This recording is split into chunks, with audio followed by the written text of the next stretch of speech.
안녕하십니까 여러분. 저는 오늘 진행을 맡은 Good afternoon, ladies and 이혜성입니다. gentlemen. I am Lee Hae-sung, and I will be your MC for today's event. 네, 오늘 이 자리는 국내 최초 Today VBA marks 공식 the 소개 very 행사로 first official ESG event 측정 introducing 표준화를 위한 VBA 글로벌 in Korea, and 기업들의 we will 노력을 spend meaningful 공유하고 time to share 재무 insights 성과와 on the ESG efforts 성과를 global 통합하는 companies are 방안을 taking to 논의하는 standardize 흥미 있는 ESG 시간으로 measurements as 준비되어 well as ways 있습니다. to integrate 본 ESG 행사를 performance with 통해서 financial 각 분야의 performance. 전문가와 At the event, 이해 we hope to 관계자를 connect 연결해서 experts 글로벌 of various 측정 표준화를 disciplines and 구축하고 stakeholders to 국내 통합 kickstart 재무 보고 discussions on 노조나 global 시장 measurement 분위기를 standardization 모색하고자 and 합니다. integrated reporting 오늘 in 행사는 Korea. 환영사와 Today's event 축사를 consists of 시작으로 welcoming 기조 연설, congratulatory remarks, 국내 keynote ESG 측정 speeches, 표준화 panel 및 discussion 시장 on 방향에 ESG 대한 measurement 패널 토론, standardization and ways 마지막으로 forward, and 피해자와 last but 기업 not 사진 least, closing 촬영으로 remarks and a 진행될 commemorative 예정입니다. photo op.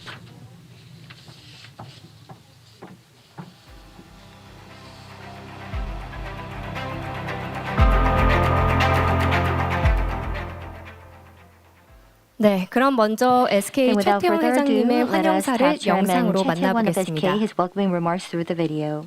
오늘 이 자리에 참석해 주신 김영범 기획재정부 차관님, 마리아 카스티오 페르난데스 주한 EU 대사님, 피터 빙클러 주한 독일 부대사님, 평화강 중국 국유자산 감독위원회 비서장님, 산다 오지안보 UN 글로벌 컴팩 사무총장님과 내외 귀빈 여러분, 해외에서 본 행사를 위해 참여해 주시고 계시는 연사 여러분, 그리고 국내에서 온라인으로 참여해 주시고 계신 모든 분들을 환영합니다.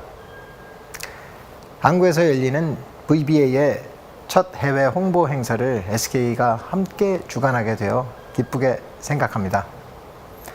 본 행사를 후원해 주시고 많은 관심과 지지를 보내준 모든 분들께 감사드립니다.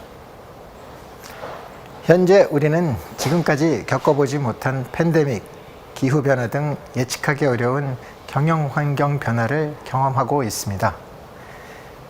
지구 환경을 보존하고 미래 세대에 보다 풍요로운 세상을 물려주기 위해서는 근본적으로 기업의 역할과 기업 경영의 새로운 원칙에 대한 고민이 필요한 시점입니다. 기업이 경제적 가치만 고려했던 방식을 벗어나 사회와 더불어 성장할 수 있도록 ESG를 기업 경영에 고려해야 하고, 이를 통한 기업의 지속 가능한 성장과 발전이 선택이 아닌 새로운 규칙이 되어야 합니다. 이미 해외에서는 기업의 지속 가능한 경영과 그의 성과를 측정하여 공시하는 일련의 활동이 트렌드로 자리 잡고 있으며, 국내에서도 마찬가지로 이에 걸맞는 논의가 시작될 필요가 있습니다. 이 시점에서 기업이 창출하는 ESG 측정과 표준화, 더 나아가 ESG와 경제적 가치의 통합에 대해 논의하는 장으로 오늘 행사를 마련하였습니다. 기업의 ESG 측정과 표준화는 결코 기업 혼자서 해결할 수 없는 분야이기에 이를 위해 탄생한 기업 간의 연합이 Value Balancing Alliance입니다. ESG 측정과 표준화는 사회적인 합의가 필요한 부분이며, 기업뿐만 아니라 다양한 이해관계자들이 함께 끊임없이 논의하고 고민해 나가며 발전시켜야 합니다. 더욱이 현재의 ESG 측정 표준화의 트렌드는 지속적으로 구체화될 것이기 때문에 한국 내에서도 정계, 학계, 재계의 전문가를 모시고 논의하는 오늘의 행사가 더욱 의미 있다고 생각합니다. 오늘 행사를 계기로 앞으로 한국 내에서도 다양한 이해관계자들 간 서로 다른 관점을 공유하며 궁극적으로 합의에 도달하기 위한 논의를 확산하고 전개해 나갈 것으로 기대해 봅니다. 글로벌 차원에서는 VBA가 이러한 이니셔티브를 이끌고 있고, SK는 VBA의 부회장사로서 한국이 ESG 측정 표준화 트렌드를 선도하는 데 기여하겠습니다. 그리고 VBA와 함께 국내외에서 다양한 이해관계자와의 논의의 장을 지속 마련토록 하겠습니다. 이 자리를 빌어 긴 여정을 함께할 동반자인 VBA의 사우리 두르부그 이사회 의장에게도 지지와 감사의 마음을 표합니다. 소크라테스는 지혜의 시작은 용어의 정의라고 하였습니다. 지금은 기업 활동에 대한 새로운 정의가 필요할 때고 오늘 참여해 주신 모든 분들의 적극적인 의견 개진과 참여를 통해서 지혜를 모으는 자리가 되길 바랍니다. 다시 한번 오늘 이 자리를 빛내주신 귀빈 여러분께 감사와 환영의 인사를 전합니다. 네, 감사합니다. Thank you very much. SK 최태원 회장님의 말씀 That 환영사 was 잘 들었습니다. Chairman of the SK Group, Choi Tae-won, with his welcoming remarks.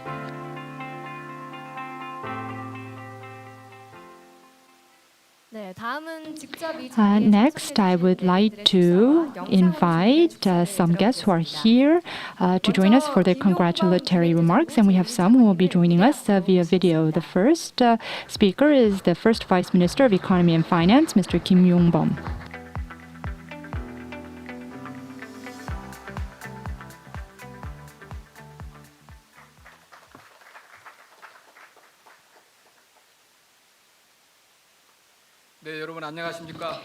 Good afternoon. I am First Vice Minister of Economy and Finance, Kim Yong-bom.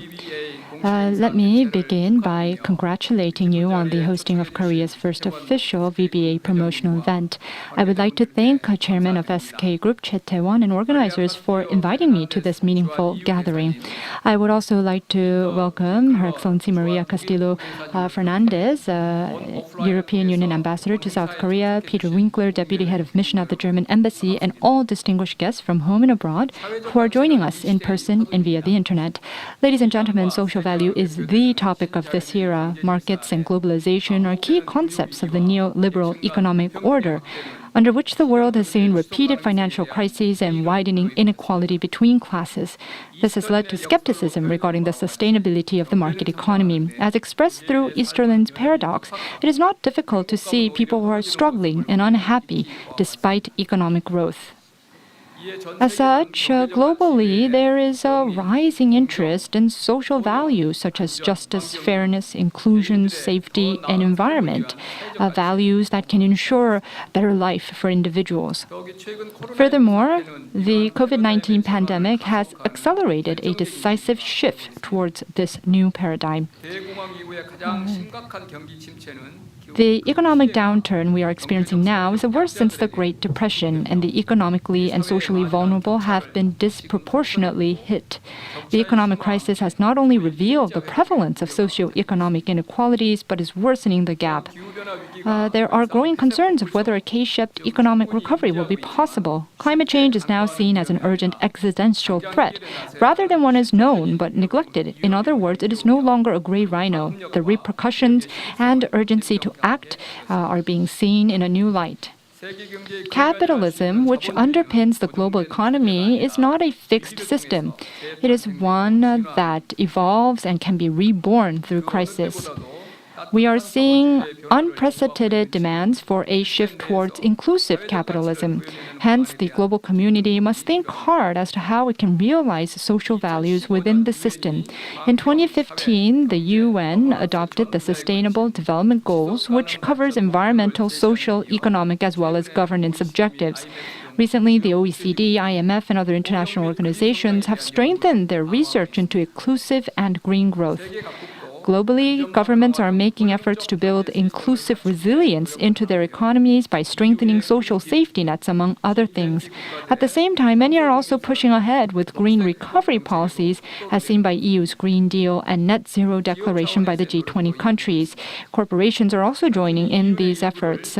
Many are moving beyond simply donating a portion of their company's profit. In other words, they are moving beyond corporate social responsibility schemes towards creating shared value by integrating business and economic activities with social impact activities. The World Economic Forum, in particular, is leading the movement by the business community to create indices to measure corporate ESG activities. VBA's work is immensely significant in this sense. For instance, in the case of the Green Accounting Project, which is being pursued as part of the EU Green Deal, the VBA is playing a key role in creating standards that can be used to gauge a company's value by measuring its environmental impact in monetary terms and reflecting this in financial statements. If these efforts bear fruit and actual standards are created, we can expect an increase in voluntary green investments on the part of businesses, namely environmentally friendly technology and related facilities. And this is the reason there's great interest and anticipation for this project. The Korean government has also been making efforts to realize social value. The current administration has set building an innovative and inclusive country as a goal of its economic policies from the beginning and has reflected inclusiveness and coexistence and fairness as core values in its economic policies. Also in July this year, after the outbreak of COVID-19, the Korean government announced the Korean New Deal as a national strategy and government-wide project to seek social and economic change. Korea seeks to overcome the current crisis via two pillars, the Digital New Deal, the Green New Deal. These pillars will be supported by a firm foundation of stronger social safety nets. The government is pursuing a grand transition into transforming Korea into a leading low-carbon economy with an inclusive society. In the process, the government will also pursue balanced regional development. To this end, it plans to invest some 160 trillion won by 2025, of which some 75 trillion won or 47% of the total will be invested in local-level New Deal projects. Given the importance of securing investment into New Deal projects, a fund worth 20 trillion won has been set up with investments from policy finance institutions. However, the government alone cannot guarantee the success of the Korean New Deal. The government's financial investment is simply a catalyst for the time being to overcome the crisis at hand. Success will be determined by whether this can lead to and promote broad private sector investment and ultimately create an organic New Deal ecosystem. As such, one of the key projects of this New Deal is to build a foundation to further promote socially responsible investment by gradually expanding disclosure of corporate ESG impact. It is said that the Stone Age did not end for lack of stone. Fossil fuels, which led economic prosperity since the Industrial Revolution, are now considered stranded assets, and hence the demise of civilization based on fossil fuel begins. We are witnessing a major paradigm shift from growth to inclusive green growth, from competition to solidarity and cohesion, from capital to social value. It is time to heed to the new zeitgeist and respond to climate change and restore our communities. The participants gathered here today stand at the center of this shift, leading the way forward from talk to action. I sincerely hope that VBA succeeds in creating a global standard for measuring impact soon. And I look forward to many more Korean companies taking part in that journey and sharing the outcomes. Thank you very much. I would also like to congratulate once more before closing. Thank you. Yes, thank you, Vice Minister, for your congratulatory remarks. Next, I would like to invite His Excellency Maria Castillo Fernandez, EU Ambassador to Korea, for her congratulatory message.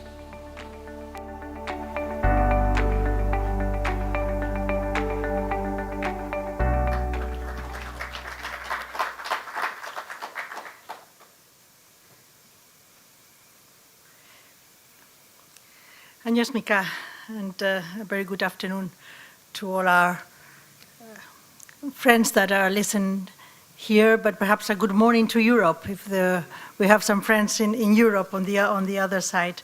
Vice Minister Kim, President Lee, and colleagues and business people from Korea and Europe. I am very proud and really honored to be here today. Vice Minister, I've been just one month in Korea, back in Korea, because it's a country I already served like Peter. We come again, and very happy to be able to put climate and to see climate so high in the agenda, in the political agenda.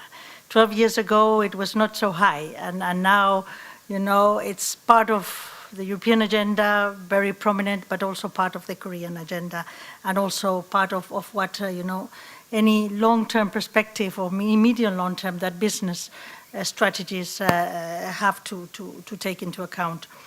I'm very happy to be here supporting this excellent business-led initiative to deliver a sustainable future to our societies. We all know where we are, and certainly a period with a lot of uncertainties, and uncertainties is not good for business. Business always want everything, to know everything that is certain. But we are here together, I think, because we all believe that there is a need to move to not only a recovery, but a new transition. And this transition has to be green and has to be sustainable for all of us. And as it was said already by Chairman Che in his remarks, we cannot do it alone. This is companies, SK alone, our companies alone, Korea alone, Europe alone is not possible. So we need to do it together. And we need to do it together, rallying countries that believe in the same objective, but also bringing together all the business with us and all the sectors. And this is a key example where, green is an environment transition is needed in all sort of sectors, in all sort of different parts of what companies and business and our societies are doing. And the fact that we are now looking to EBS, that we are looking to accounting principles, and how they can be able to contribute to the environmental assessment of business is a key way to say that, it is a change for all of us. How do we believe in the new transition and the new revolution? We always say 4G revolution, but it's 4G green revolution, and that is how we can make a difference. We are, and Europe is trying to be the front runner in this new transition, but we would like Korea to be with us, Vice Minister, and that is always my message since the last weeks to the Korean government. We need you at our sides. We need Korea as a model in Asia for green recovery and green transition. And I was very happy to hear this morning President Moon's words, announcement that you commit yourself to a net zero target in 2050. And I think that merits a big applause. So I will certainly... We're happy to see that. The European Green Deal is our vision, is our roadmap, and we really have put very hard targets to ourselves. So we are very happy now to see Korea with us to be also climate neutral in 2050. It's a growth strategy, but it's not only about emissions, and you all know it more than myself. It's about creating new opportunities, creating new jobs, creating new innovation, and therefore a new way of doing business. This is not more a linear economy. We are going into a circular economy, where everything has a meaning, be it reuse, reproduce, recycle. It has different uses, and we need to change the mentality. We are going to more climate-friendly business, clean technologies, and green financing. So the finance that comes with this big effort that we are asking all of you has to be also green. There is an enormous package in Europe, mobilized to help the Green Deal, but therefore means that all the projects have to have a green dimension, a sustainable dimension. So we really support efforts like the one you are doing here, and that's why I was very keen to be part of this. Efforts of global business to standardize impact evaluation. The Value Valency Alliance is something that we are supporting. European Union is providing support to develop, generally accepted accounting principles and guidelines regarding the environmental impact for business. And we like it that it comes from you. It's business together, getting together and saying, well, this is what we are going to propose you. These are the principles we think are important. And therefore, the discussions that are going to be held here in this beautiful, whole, and the ones that you're going to do through this hybrid way we are trying now to manage. But there's so much knowledge in these books. I mean, this is really very important, because when we speak about innovation and technology, we always forget perhaps, where we come from. And I think this setting remembers us this. It's very important to integrate, financial and ESG's performance with financial values. And this is linked to some of our projects, the EU Green Accounting Project and the Platform for Sustainable Finance. And I think some of you are part of that platform as well. So very, very happy to see you so encouraged, so being part of this whole process. The Korean government with us, certainly all the efforts you have been doing through the Korean deal is very important. Promising that SK joins forces with other global business, certainly to support these discussions here in Korea. You take the lead. We are there to support you. Your work and your engagement is really critical for us, and it's very, very important. It can set an example of how things will be done in other sectors, in other dimensions. So you have my full support, the support of the European Union, and certainly, as I said, we cannot lead alone. We need Korean. We need the business behind us, and we need consumers. We need the whole society, the academic, the researchers. It's an effort of all of us combined, because it's an enormous effort, and we need to be together. So with that, thank you so much, and a very good discussion today. Thank you. 네, 마리아 카스티오. Thank you very much, 주한 이유 Ambassador. 대사님. 감사합니다. Thank you for those congratulatory 이어서 remarks. 피터 빙글러 Next, we would 주한 like 독일 to 부대사님을 무대 위로 invite the Deputy Head of Mission of the Germany Embassy in Korea, Peter Winkler.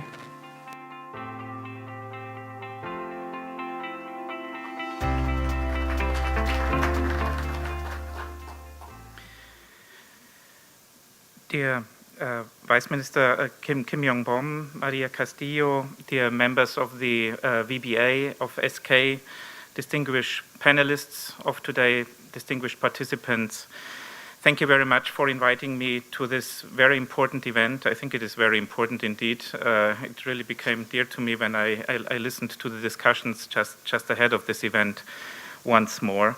And I think this initiative of the VBA couldn't be more timely. The COVID pandemic is challenging our health systems. We just heard it, economies and societies as a whole. Sustainable development is and remains the major task of our age. Last year's stock taking after the adoption of the 2030 Agenda for Sustainable Development yielded sobering results, and the findings are still valid.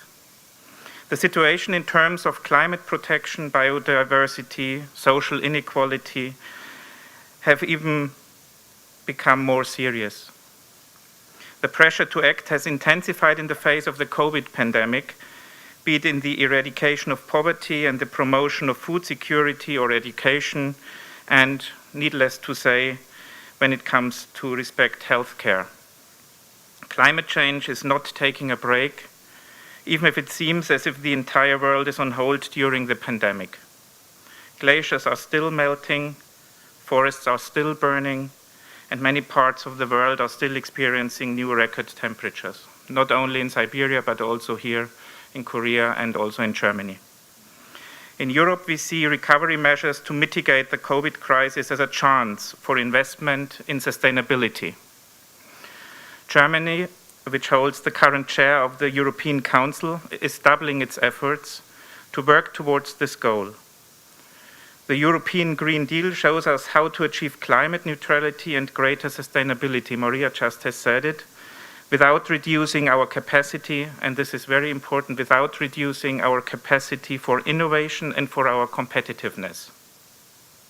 Surely, we cannot achieve progress unless we think of it as a joint project. For long, Korea has been a trusted partner to address climate change and sustainability. As innovation-driven, export-oriented economies with a major focus on manufacturing, Germany and Korea are very similar. With the Green New Deal, President Moon has put green recovery on the agenda.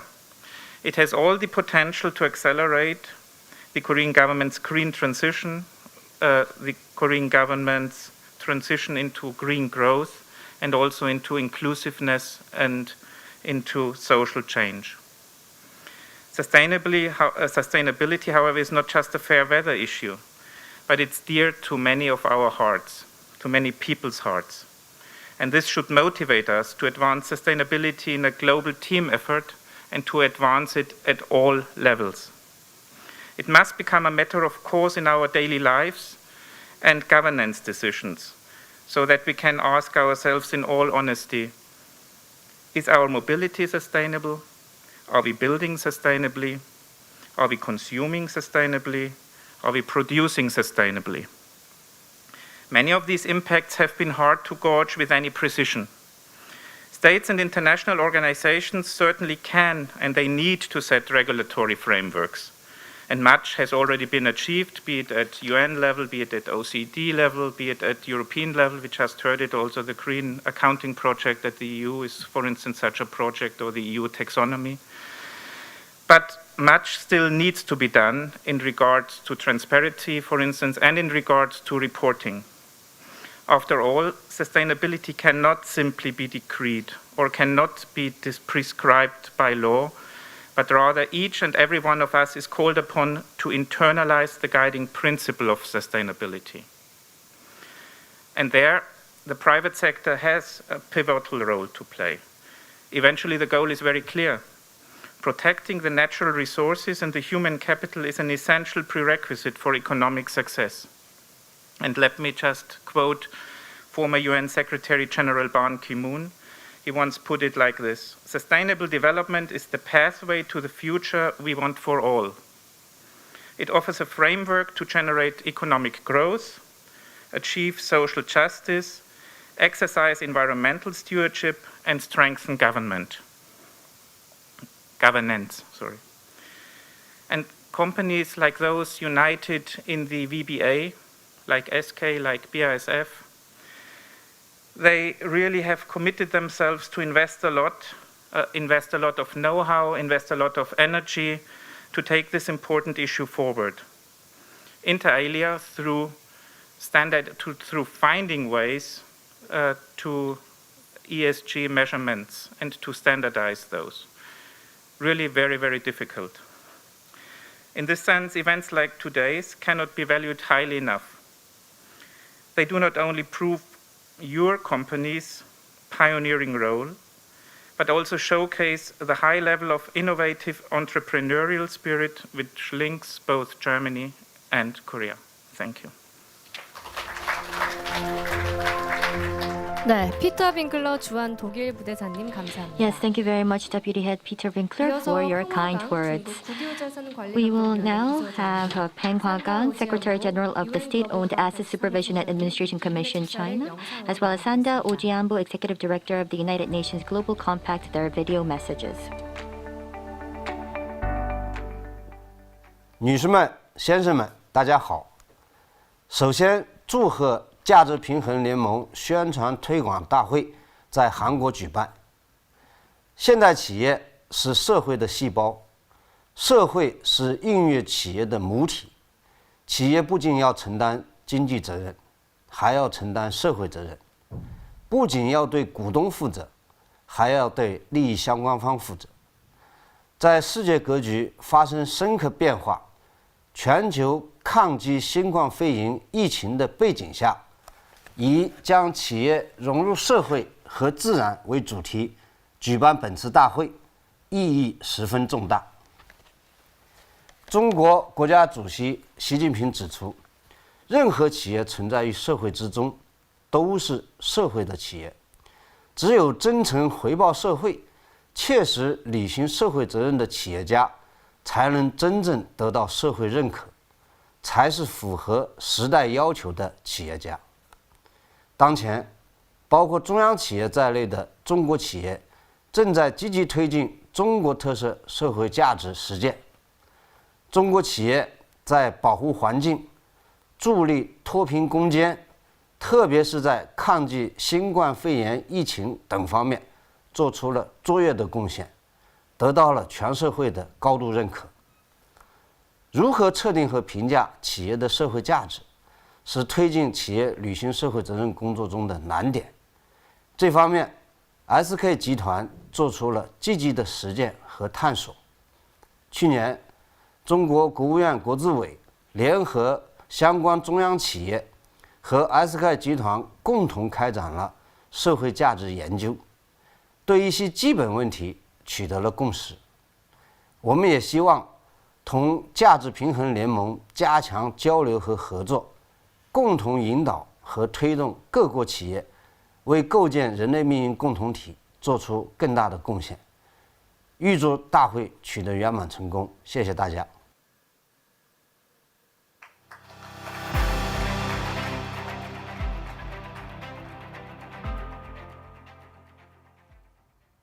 Greetings from New York. I'm Sandra Ojiambo, the CEO and Executive Director of the United Nations Global Compact. I'm grateful to the Value Balancing Alliance for inviting me to speak to you today, with special thanks to Vice Minister Kim Yong-byong and Mr. Che Tai-won. Like the Value Balancing Alliance, the United Nations Global Compact is committed to helping businesses measure their impacts on people and the planet. We work with companies in every sector to implement our 10 principles and transform their business models to help achieve the 2030 Agenda for Sustainable Development. Now, more than ever, transparency and accountability are key to this agenda. At a moment of unprecedented challenges, the private sector needs to show that it is doing its part for a sustainable future. That is why we must take reporting on corporate sustainability to the next level. Understanding the social and environmental impacts of business operations and value chains is the first critical step towards uniting business for a better world. I wish you all a fruitful meeting, and I look forward to hearing the results of your discussions. Thank you.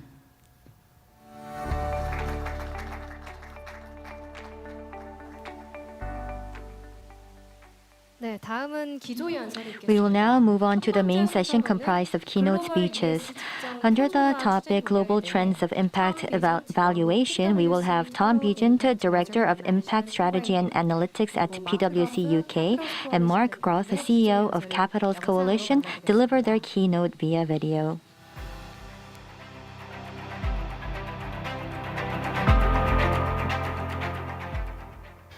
Good morning, everyone. I'm sorry that I cannot be with you in person, but seeing people on video seems to be the new normal these days, as is a glimpse into people's homes in the background. My name is Tom Beegent, and I lead the work that we do at PwC helping companies and investors measure and value their impacts on society. I've been working in this field for the last 10 years, and in the ESG sustainability area for more than 20. I'm going to talk briefly about the rise of the area of impact measurement and valuation and why the VBA has such an important role to play as this area goes mainstream. Our economic system needs to change. Runaway climate change, rapidly rising inequality. Add to this the fact that we're in the midst of a mass extinction and we're to blame. And you can see that much needs to change. I'm sure this is not the first time you've heard this idea. For example, this year, for the first time in its 50 years, the World Economic Forum restated its Davos Manifesto to make stakeholder capitalism the new dominant model. Whether you like it or not, companies are a big part of the problem. Far too many companies make profit at the expense of society and the environment, rather than make profit from helping solve social and environmental needs. This is crazy if you think about it. Companies are dependent on a thriving society and thriving environment. Without this, they themselves become extinct. So why is this happening? Because we don't measure and value the consequences of everyday decisions on society and the environment. Historically, neither have governments. Too much focus has been put on GDP growth at the expense, for example, of their nation's natural capital. If companies were to pay for their contribution to climate change, for example, they would be paying around $100 a tonne. Only Sweden and Switzerland have carbon pricing at this sort of level.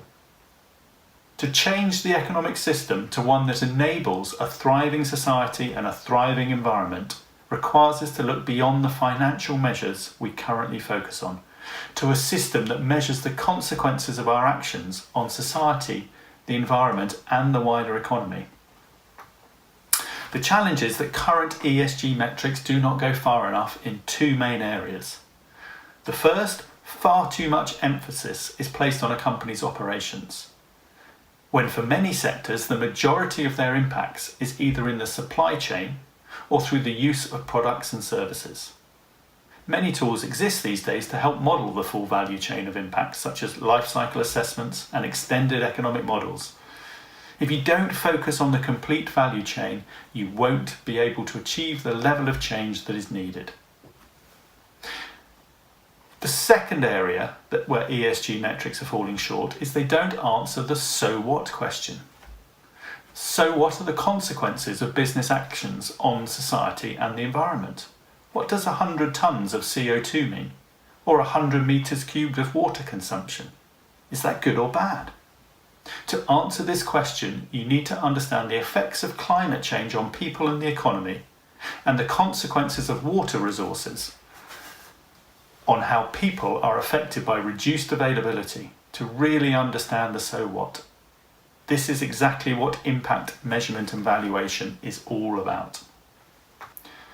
At PwC some 8 years ago, we developed a framework to help companies develop a new language for decision making. We called this Total Impact Measurement and Management. The framework focuses on the material impacts of a business across 4 dimensions: social, environmental, economic, and tax, and across the full value chain of a business. We called it Total because it provides a holistic view with nowhere to hide, no cherry picking. Impact, to answer the so what question. Measurement, because it's focused on monetary quantification of these impacts. And finally, management, because ultimately this is about informing everyday management decisions, not just external reporting. As with any new field, it starts with pioneers. Then there are a number of fast followers. But ultimately there is a need for standardization and simplification to enable wide-scale adoption. For me, this is the mission of the VBA. The VBA is building on several key developments over the last 10 years, including the Natural Capital Protocol and the Social and Human Capital Protocol, which I'm sure Mark Goff will touch on in a moment. More recently, the World Economic Forum, through its International Business Council, released a report on measuring stakeholder capitalism, with a set of common metrics which included monetary valuation of social and environmental impacts. I have a vision. I want all companies to be considering the consequences on society and the environment of every single business decision, underpinned by impact measurement and monetary valuation data, fully integrated into the systems, processes and governance of every business. This new compass will allow us to see for the first time how we steer our businesses towards making profit by helping solve society's biggest challenges, rather than making profit at the expense of society and the environment. We all need to embrace this if we want a thriving society. Thank you for the opportunity to share my experiences with you all. I hope you have a fantastic rest of your day and go back to your organisations and accelerate the adoption of impact measurement and valuation. Thank you.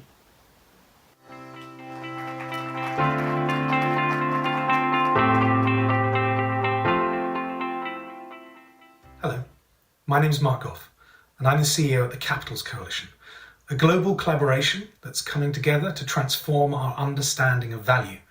This collaboration involves hundreds of different organisations around the world from lots of different sectors, including the Value Balancing Alliance. Why are we here? Why do we come together? Well, we're failing to tackle the three big challenges that we face: climate change, biodiversity loss, and rising inequality. And we're failing to tackle these because we're not basing decisions on sufficient information. What are we trying to do? Well, we're using the capitals to help us to understand our relationship to nature and people and the economy. How are we doing it? Well, we're bringing together people throughout the entire system, a systems-based approach that not only brings together the businesses, but also governments, financial institutions, civil society and non-governmental organisations, academia and science. We're looking at multi-sector groups as well, and accountants, and all of those different people coming together to help to understand a system solution to the problems that we face. Up until now, we've been working very much on work such as the Natural Capital Protocol and various other documents, which are a harmonisation of the work that has been going on in this space. These guidance documents, this creating of a community, has been based around a language of could. We could do this, we could do that. We're now at the next phase where we're moving into should, where we should be doing this, we should be doing that. And by the end of this decade, if we're going to deliver the Sustainable Development Goals, we must be using must all the way through. This has got to become a process that everyone has to achieve rather than something they would like to achieve. To do that, we have got 4 different areas that we're focusing on. First of all, the community is coming together around changing the math. And by this, we mean the accounting rules, we mean the principles that underpin this. And there's a wonderful project which I'll talk a little bit more about, and I'm sure others will on this call, the Transparent Project with the European Commission, that we're working on with the Value Balancing Alliance and the World Business Council for Sustainable Development to take that further. And changing the maths is taking it from the protocols that we've developed on both natural and social and human through to something which is much more standardized in the way that we approach things. The second piece that we're using is the conversation. How do we change that conversation? And for that, we need local approaches. We need to make sure that there's people all around the world picking up on the issues that they need to focus on. We've got regional platforms already in Asia, in the Americas, all the way through Europe and through Africa and Australasia. These regional platforms are picking up on issues that are important to local people. They're changing the conversation at a local scale. We're then looking at that at a regional scale and then obviously at a global scale with agreed definitions and approaches that the entire community is using, such as the term natural capital, social capital, human capital, and produced capital. We're next going to be looking at how we change the rules and incentive mechanisms. If we don't change those, we can only go so far with the decisions being made by business, finance, and governments. So we need an entire systems-based approach, and that's the last one. How do we change the system so that this becomes a new normal? I've mentioned the capitals a few times. There's 4 that are commonly used. There's natural capital, social capital, human capital, and produced capital. There's many other ways of thinking about capital, and you may have already heard of intellectual capital, manufactured capital. All of these other capitals are perfectly good to use, and many companies, businesses, financial institutions will be using them. But the 4 most commonly used are those 4 of natural, social, human, and produced. And we see that coming through much more strongly. Capital's approach. What is a capital's approach? Well, first of all, the capital's approach does 3 things, 3 major shifts. First of all, we're looking at not just the impacts that we have in the world, and most of sustainability over the last 20, 25 years I've been involved has been about the impact that we have. If we turn that around and start thinking about the dependency we have on the natural world, that we have on people, that we have on society, it completely changes the question. And this moves it from being a Friday afternoon issue that you might deal with in a sustainability committee to being something which has to be front and centre and dealt with on a Monday morning. The second shift is looking at not just how we measure things, and most of the reports, most of the material we see at the moment gives us a measurement. 1,000 tonnes of carbon, 100 people have been trained in this way. That's all good and well, but actually what we want to be looking at is how we can actually value that, how we can understand the value. Now, value is very interesting. Value isn't just pricing or costing or putting it into a monetary context. Monetary contexts are brilliant for capex decisions in business, for doing things like that. But what we're really talking about with value is the relative importance and worth of something. When something has value, it's that importance to us. So if I'm thirsty, water has more value to me than it would do if I'm not thirsty. That valuation is very important. Price, costs, monetary things are what people are willing to pay. It's a good way of putting it into a comparable amount. But what we're really talking about value. And value is what leads us to action. Rather than just some nice ideas that we sign up to, it leads us to actually do something because it means something to us. The third shift is around a systems approach. And in my background in business, I would often have different people coming to me saying, health and safety is really important. We've got to focus on that. We've got to focus on good governance. We've got to focus on the environment and climate change. How do you choose which one's the most important? Well, they're all important. They're all connected. But we've never really had a management decision-making way of really bringing them all together. And that's what Capitals does. It allows us to see things in comparison, to see how they compare with each other, interconnect. And that's extremely important. But you've also got some great examples, such as Olam, the food and beverage company, which has been applying Capitals for many years now in different ways. They look at 7 capitals, and the really exciting thing there is they've moved it from sustainability into the financial department, who's now really leading on this and building it into the strategy of the organisation. We've got BNP Paribas Asset Management, which is actually building this into their ratings that they give to companies. We've got the New Zealand government, who's creating living standards framework, dashboard, and plenty of other governments as well that are working through the government dialogue, which we help to host, to change the way that they think about gross domestic product, GDP, and various other things. We've also got Kering, who I'm sure you're very familiar with, one of the first to do this, who started with their environmental profit and loss accounts, or ASM Bank, which is collaborating on a biodiversity accounting financials platform. How can you get involved? Well, there's plenty of ways. First thing is join us. We are a collaboration formed by the community for the community. We're here to actually help people to see the wood for the trees, to help them understand the lots of different initiatives that are out there, to bring together collaborative projects where it makes sense to work together rather than individually.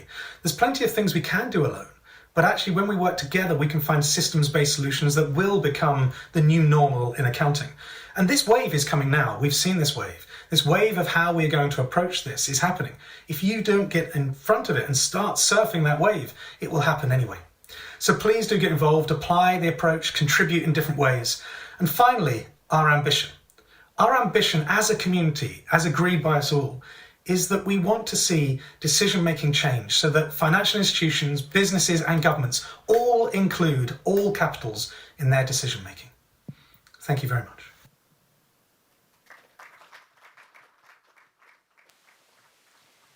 Next, under the theme EU's efforts on transforming the industrial system through EU's Green Deal, we will hear from Thomas Verhey, Principal Advisor for Green Finance and Investment at the European Commission.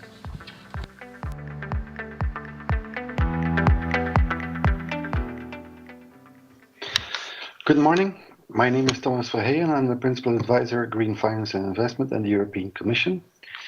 And during the next 10 minutes, I would like to share some information on transforming the industrial system to the European Green Deal and green accounting in particular.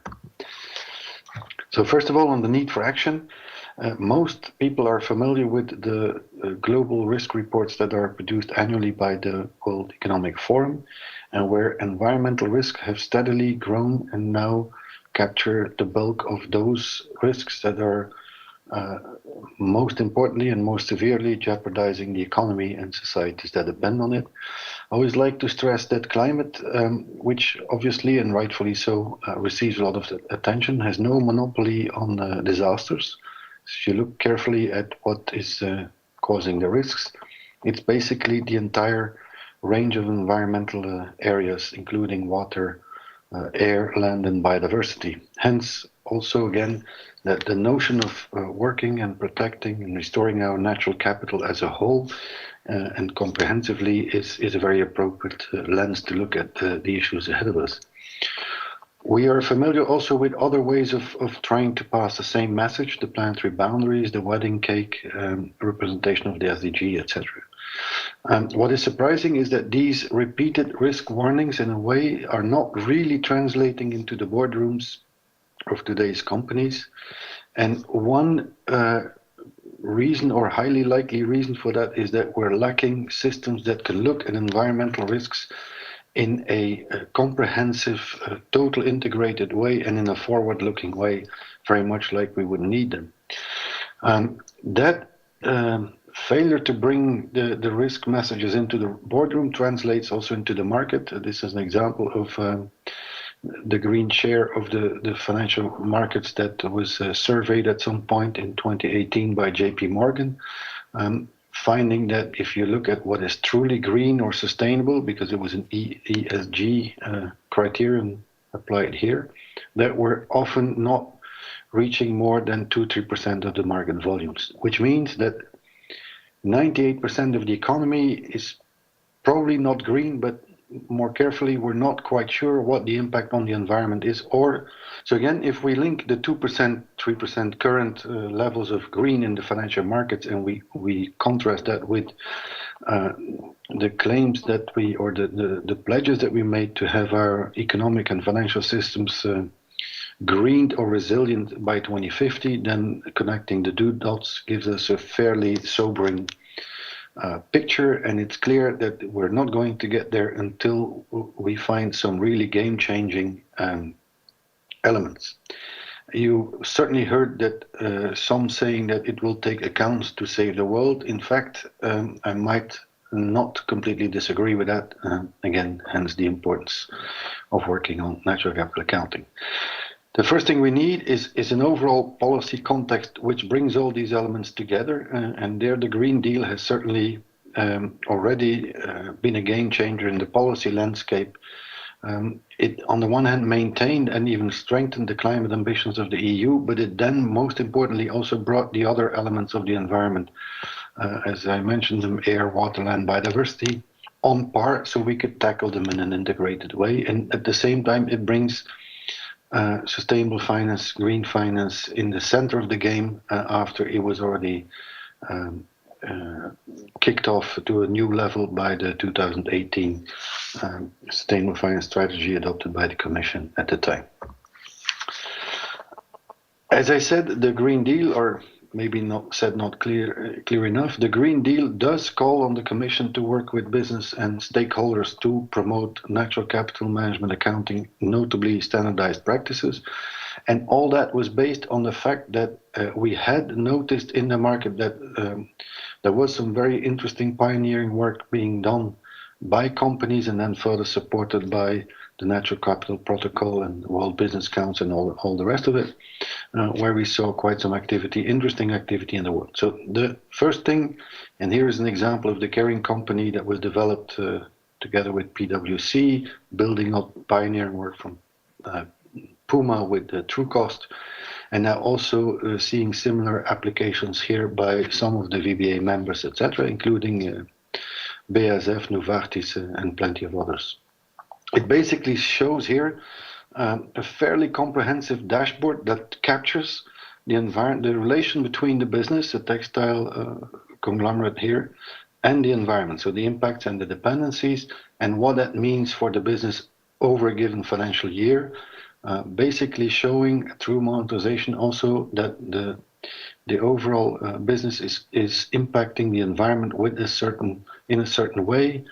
Here, totaling up to 773 million for a revenue, roughly speaking, from memory of 11 billion, through the supply chain, through the various tiers of the business for the various natural capital categories. So there are means out there to strengthen the decision making inside of the company in the first place, and then we can talk about reporting and disclosure, and to basically improve the decision making, make them smart instead of simple. So by means of illustration, we are looking here at a business for which climate-related impacts are indeed, again, very important throughout the supply chain, but roughly representing 35%. So it also means that we can now see that where the other 65% of the relationship with the environment are, and therefore we can integrate them in the management decisions. Basically also gradually bring standardization from the bottom up. Standardization, not necessarily in a legal form per se at this stage, but basically ensure that if a company applies a certain methodology, that the data come with a certain level of credibility, comparability, etc. That's also important for management, even before we think about reporting and disclosure. Okay, so to basically support business, we have launched, as a direct response to the call in the European Green Deal, we have launched the so-called Transparent Project, and it sits in the middle between best practice exchange platforms, which we organized, for example, under Business and Biodiversity, and which could be replicated internationally, and where we bring the leading actors together with the task to look at standardized natural capital accounting principle and guidelines. The output, and again I'll talk about it in a second, should at some point be vetted also by all relevant actors, also at the international level, because all our businesses, whether they are now originating in Korea or in Europe or elsewhere in the world, the supply chains de facto are global today. So we should look at an approach that works across the globe. Now, the Transparent Project in its own right, first of all, it's funded by the European Commission, and it's linked with the work we do in DG Environment, as well as other services in the Commission. And the consortium members are the Value Balancing Alliance, the Capitals Coalitions, and the World Business Council for Sustainable Development, so we're definitely in good company. Now, looking at the output, Transparent Coalition members are working hard for the moment on developing the first set of generalized principles, or generally acceptable principles for natural capital accounting, and we hope to broaden the consultation and the involvement of other members as soon as possible in the new year, 2021, all with the view of having a first set of principles coming out as soon as possible in 2021. It's slightly delayed because of the COVID. And then with a second version being developed in the course of 2021, and then for delivery in 2022. With that, I would like to thank you for your attention.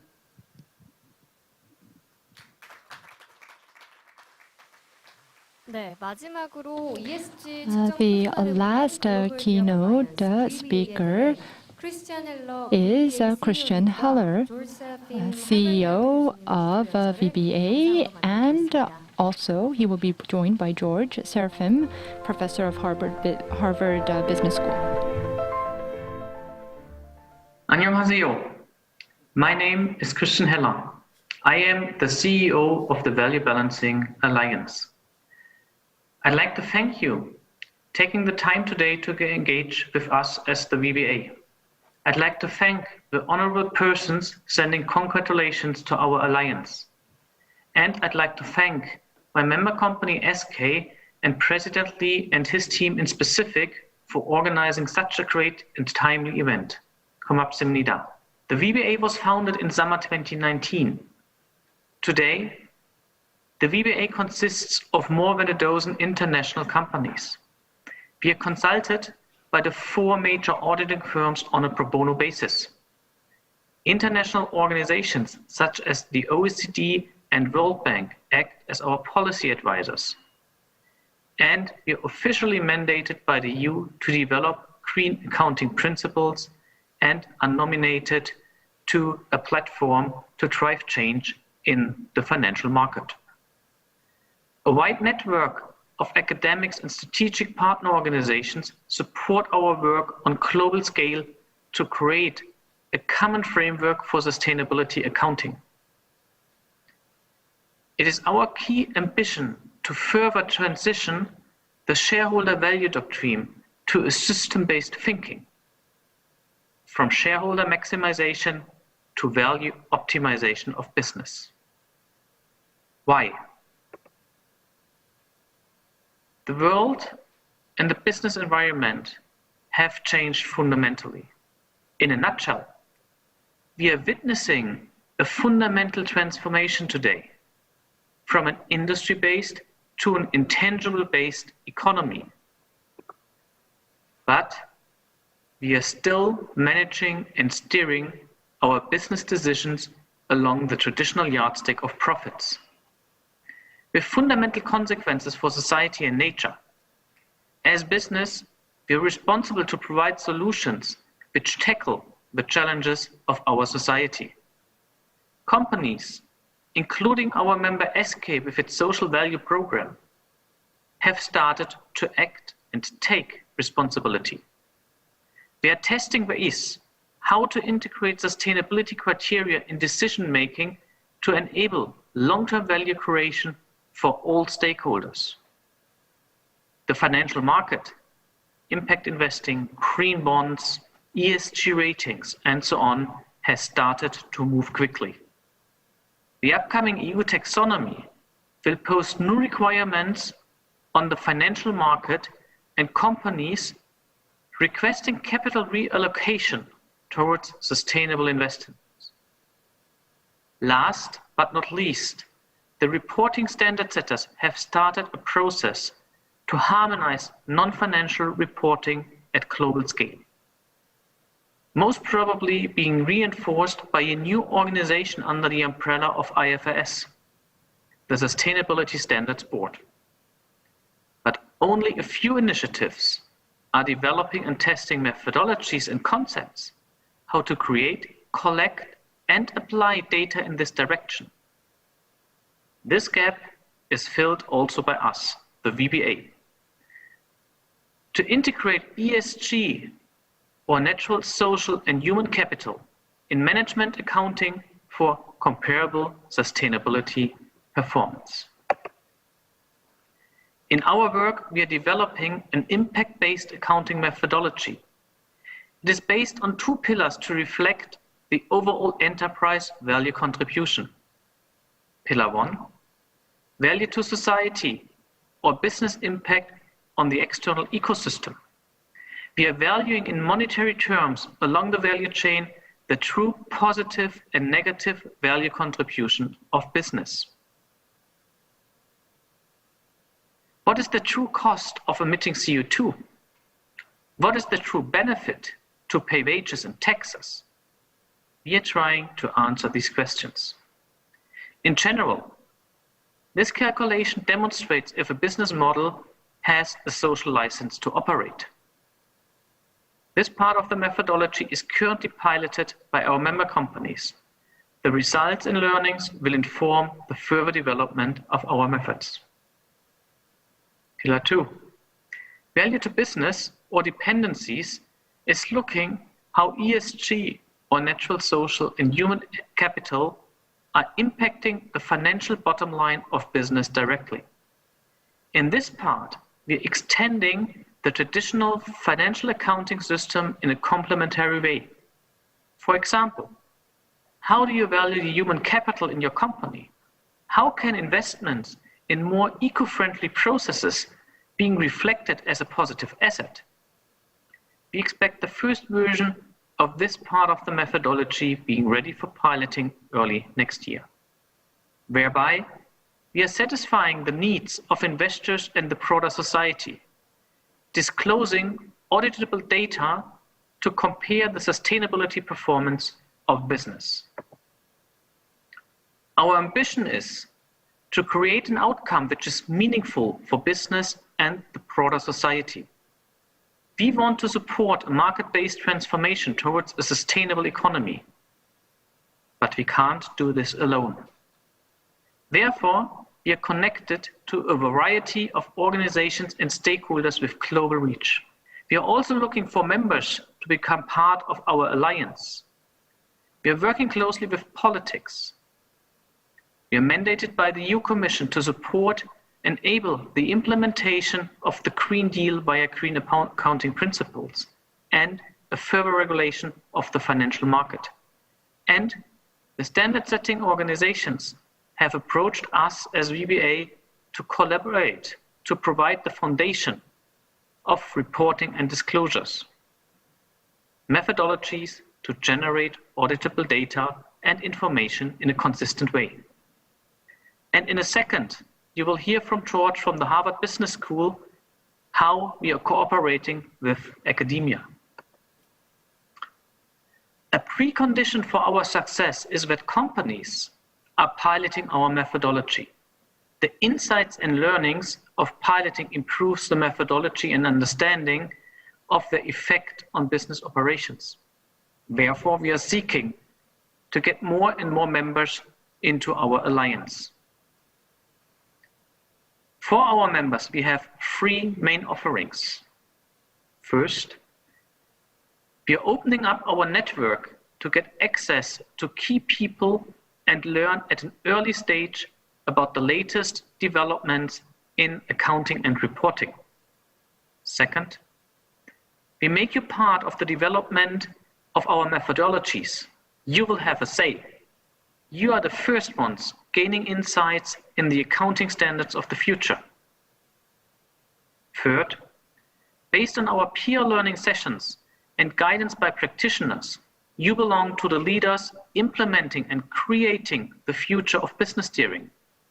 You will have the reputation as a company driving the transition towards a real sustainable economy. I can only offer: become part of the VBA, gain the benefits by shaping the future together with global leaders across industries.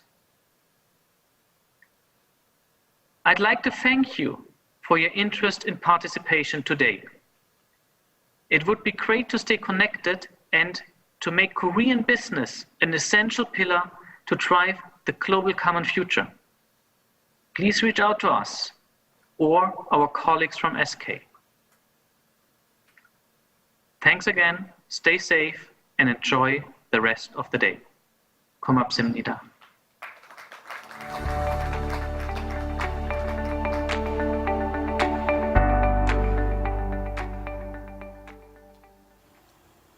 Hello everyone. My name is George Seraphim, and I'm the Charles M. Williams Professor of Business Administration at Harvard Business School. I also lead the Impact Weighted Accounts Initiative, a project incubated at Harvard Business School in collaboration with the Global Steering Group for Impact Investment and the Impact Management Project. And we're collaborating with the Value-Based Alliance, and the important work that the Value-Based Alliance is doing is part of our theory of change as well. Let me take a step back and describe why I think the work that we're doing is very, very important on impact transparency and management. The economic system that we have and that we're living with is creating an economy that is becoming more productive, but at the same time is creating enormous environmental damage and enormous social inequalities. We need to reshape the system and create value in a way that satisfies the needs of all people, includes all people, and in a way that is sustainable for the long term. Issues such as climate change, lack of inclusion, and increasing inequality are issues that we need to fundamentally face and deal with. Right now, we have an accounting system as well that reflects the implications of corporate actions in terms of physical and financial capital. But implications for natural capital, for social capital, and for human capital are fundamentally ignored. This cannot continue. There has been a great misallocation of resources because of that lack of information and lack of accountability as a result. And as a result, our economy is not either sustainable or inclusive. We believe that we fundamentally need to reshape the accounting system and reflect in balance sheets and income statements not only the impacts that organizations are having on financial and physical capital, but also on all of its stakeholders. All organizations, all companies have impacts. The question is, are you measuring them and are you intentional about them? And I think there has been a recent surge of leading organizations that are trying to measure those impacts, and they're also intentional about creating more positive impact and mitigating their negative impacts. When we started our work in 2019, we found 56 leading organizations around the world that are measuring their impact in monetary terms and reflecting that as part of their financial statements. That number has only grown since then and will keep growing. Why? Because organizations are realizing that the information that they are collecting in terms of impact measurement is business relevant, and it's allowing them to manage their business in a better way. And those impact measurements might have to do with environmental impact, they might have to do with employment impact, or they might have to do with product impact. And at the Impact Weighted Accounts initiative, we're doing work across all these three areas. We're trying to understand the environmental impact that organizations are having through their operations, the impact that organizations are having on employees through wage quality, through the advancement of opportunities, through health and well-being, and we're trying to understand the impact that they're having on their customers and local communities through the use of their products. May that be a car, a financial service, or actually a pharmaceutical drug that somebody might be taking to take care of their health. And as you can imagine, there are different degrees of difficulty when you're trying to understand impact across those dimensions.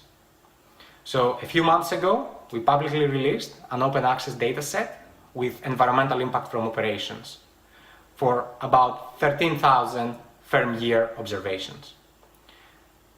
Just a few days ago, we released an employment impact methodology with applications to leading organizations such as Apple, Merck, Costco, and Intel, showing that these organizations are having positive employment impacts in the billions of dollars that are unaccounted in their balance sheets, and as a result, their implications on human capital are missing from the strength of these organizations as is reflected in the financial statements. We believe that monetary valuation of impact has the ability to change the accounting system, and as a result, it has the ability to change capital markets.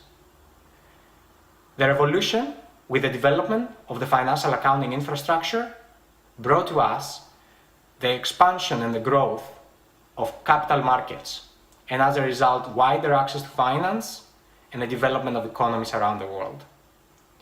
We believe that as the development of the financial accounting infrastructure was a necessary condition for the development of capital markets, the development of impact-weighted accounting metrics is a necessary condition for the development of impact capital markets around the world. Moving forward, we'll see more and more organizations valuing the impact that they're having on the environment, on their employees, on their customers, and on local communities. And as more organizations are doing that, we'll see that more organizations are understanding the value of this analysis and how with better information you can make better decisions. And as a result, a diffusion of those practices across organizations. And I think that's where the key role of the value-based alliance is, on the diffusion of those practices and those learnings.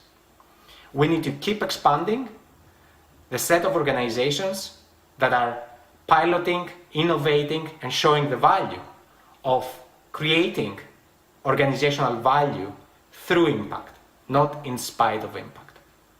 And in order for this to happen, member organizations can show how they are using the value, how it allows them to make better decisions in terms of research and development, in terms of capital expenditures, in terms of hiring decisions, in terms of customer satisfaction and loyalty, and then diffuse those learnings.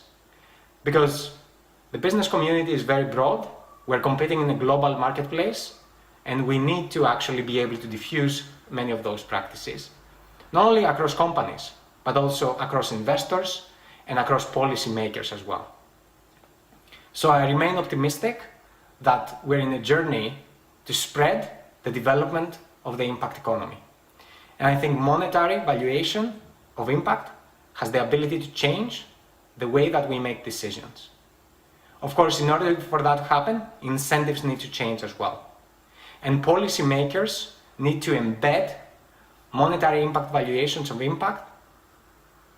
And of course, policymakers need to embed in their decision-making and their incentives the impact valuation metrics and incentivize positive impact while taxing negative impact. I think moving forward, the value-based alliance has a very important role to play in diffusing those learnings across the globe.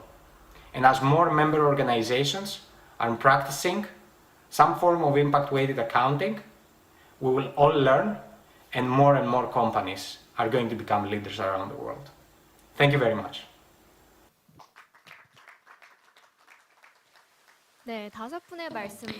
Thank you to the 5 keynote speakers, and with that we will wrap up the keynote session. Now,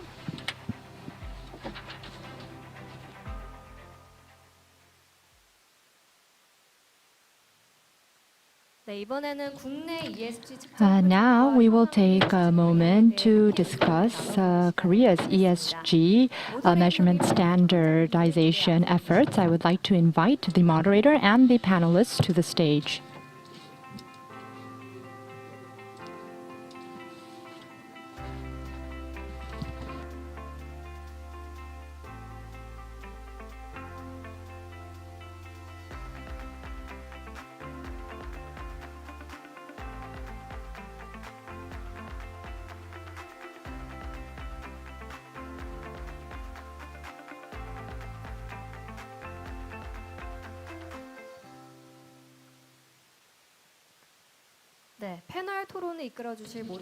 I will now introduce and turn the mic over to the moderator of this session, Professor Jang Yong-seok of Yonsei University. Good afternoon, ladies and gentlemen. As introduced, I am Professor Jang from Yonsei University. It says here in the clock that I have 43 minutes, but I understand that I have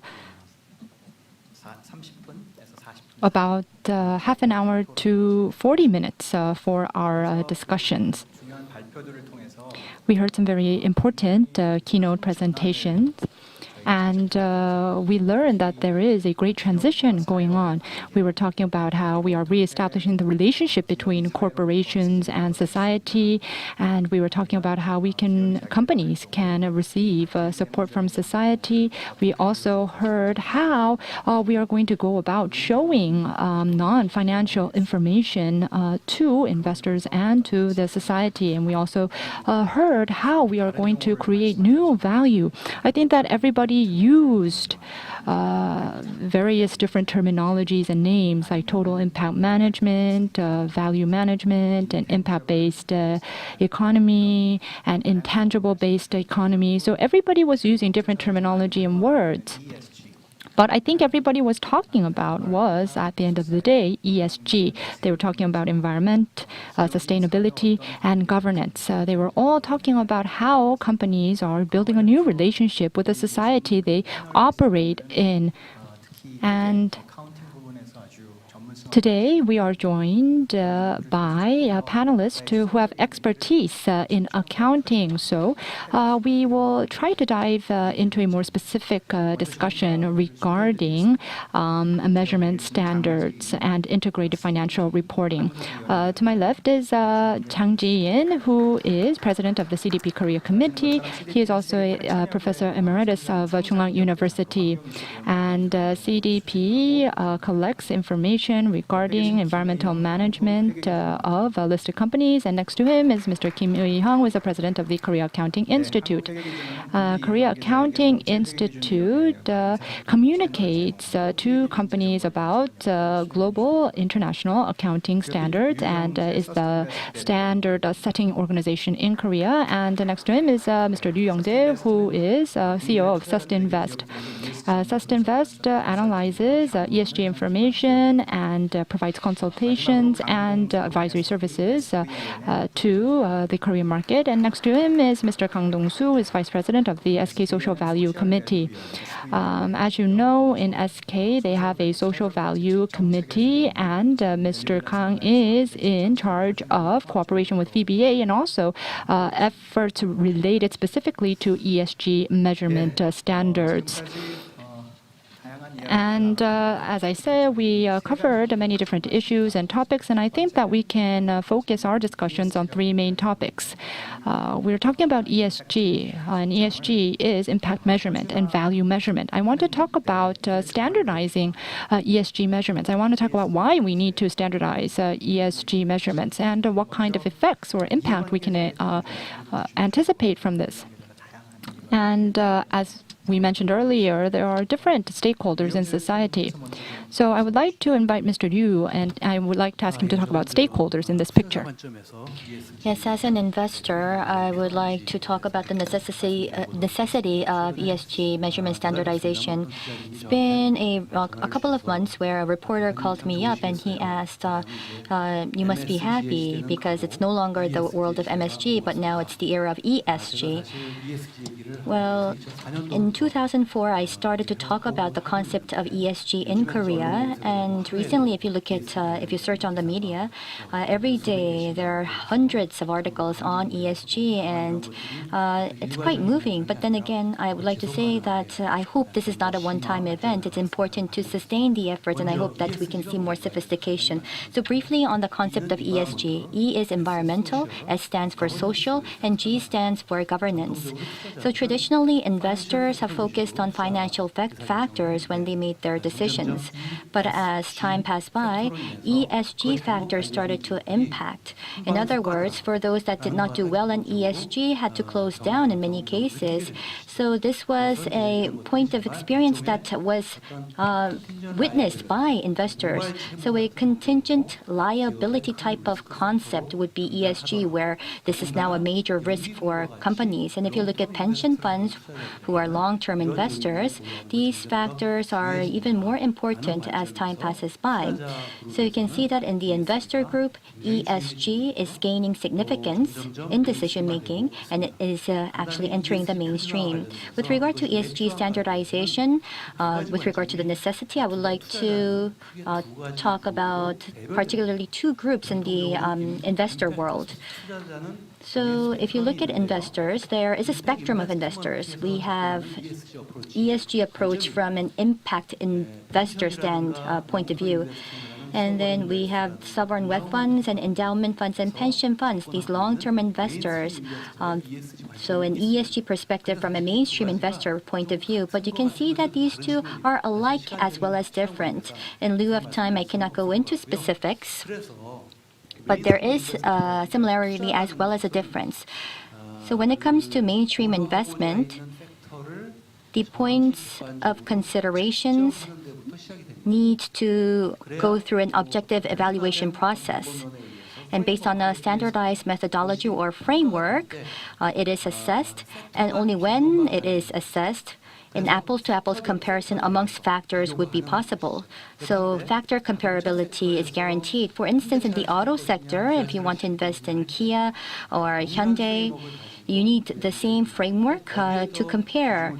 And in terms of deciding the weighting, you need this type of standardization. And based on that, the investor builds a model portfolio. And as they establish an actual portfolio, they go for that excess return or alpha. So in that aspect, ESG measurement is actually the starting point of all investments. So that's basically it for my comments. Thank you very much. I would now like to invite Mr. Kang to speak from the company perspective. When we talk about stakeholders, from a corporation point of view, we have consumers, investors, our supply chains. And as he just mentioned, I think he was talking more about institutional investors. If you look at individual investors, I think that they have a different point of view. Institutional investors, I think they have a lot of information about their investments.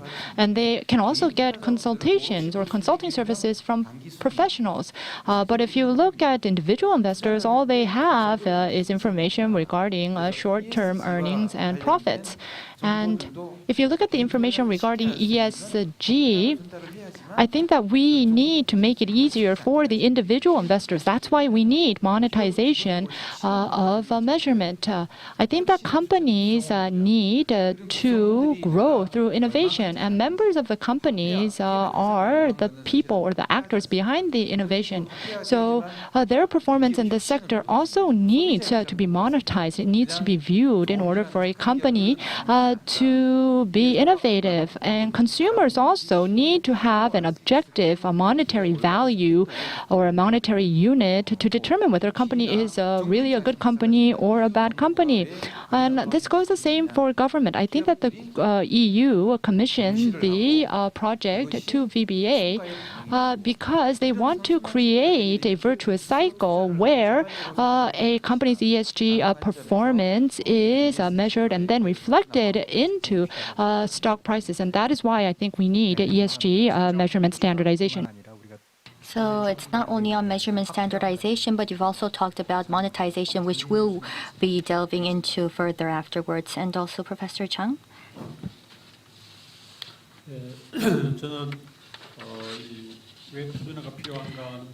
So I would like to talk about the need for standardization and I would like to talk about a couple of principles. It was 2006 when we first talked about ESG, and if you look at the market at the time, it was $6.5 trillion. But last June, as of June 2019, it has exceeded $80 trillion. And last week's Financial Times indicates that citing PwC's research, which says that in 2025 in Europe, the number of traditional funds will be less than ESG funds going forward. So you can see that the ESG investment market has significantly increased, and in the process, the information on ESG has gained significance as well. But if you look at reality, the ESG information ecosystem that surrounds ESG information is quite insufficient compared to the ecosystem of financial reporting.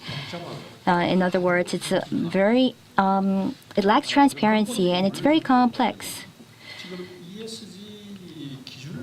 If you look at ESG standards, there are so many organizations that are trying to set standards.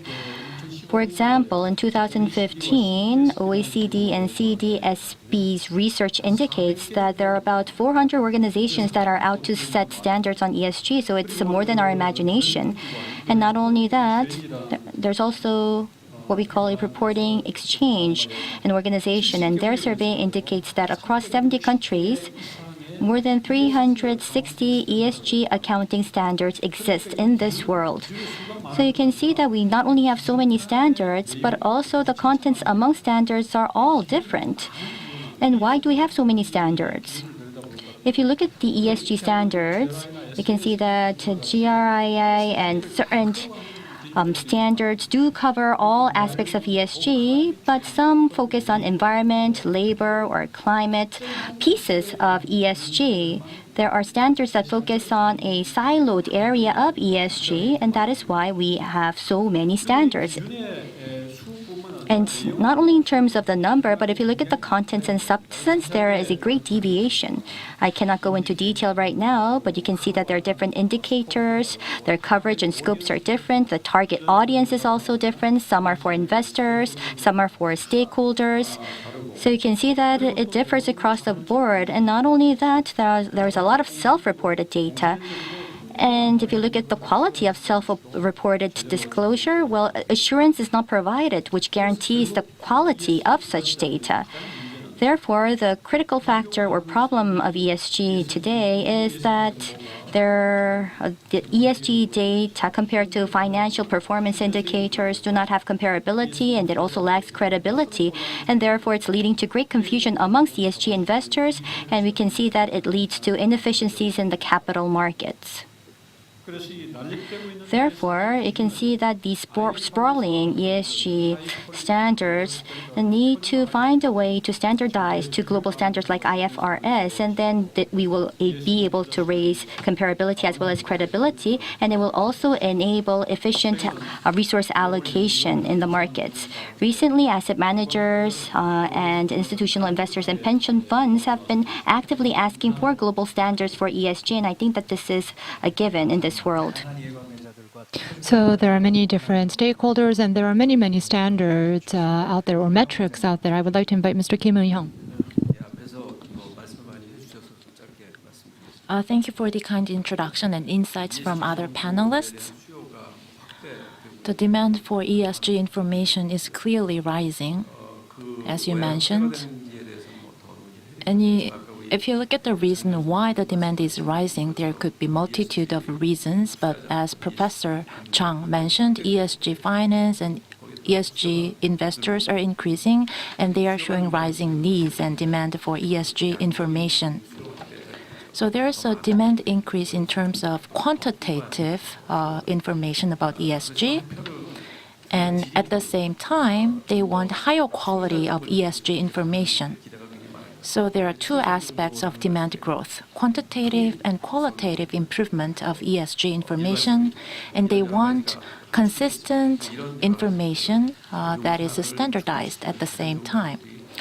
So one good way to satisfy those preconditions and requirements is standardization of ESG information.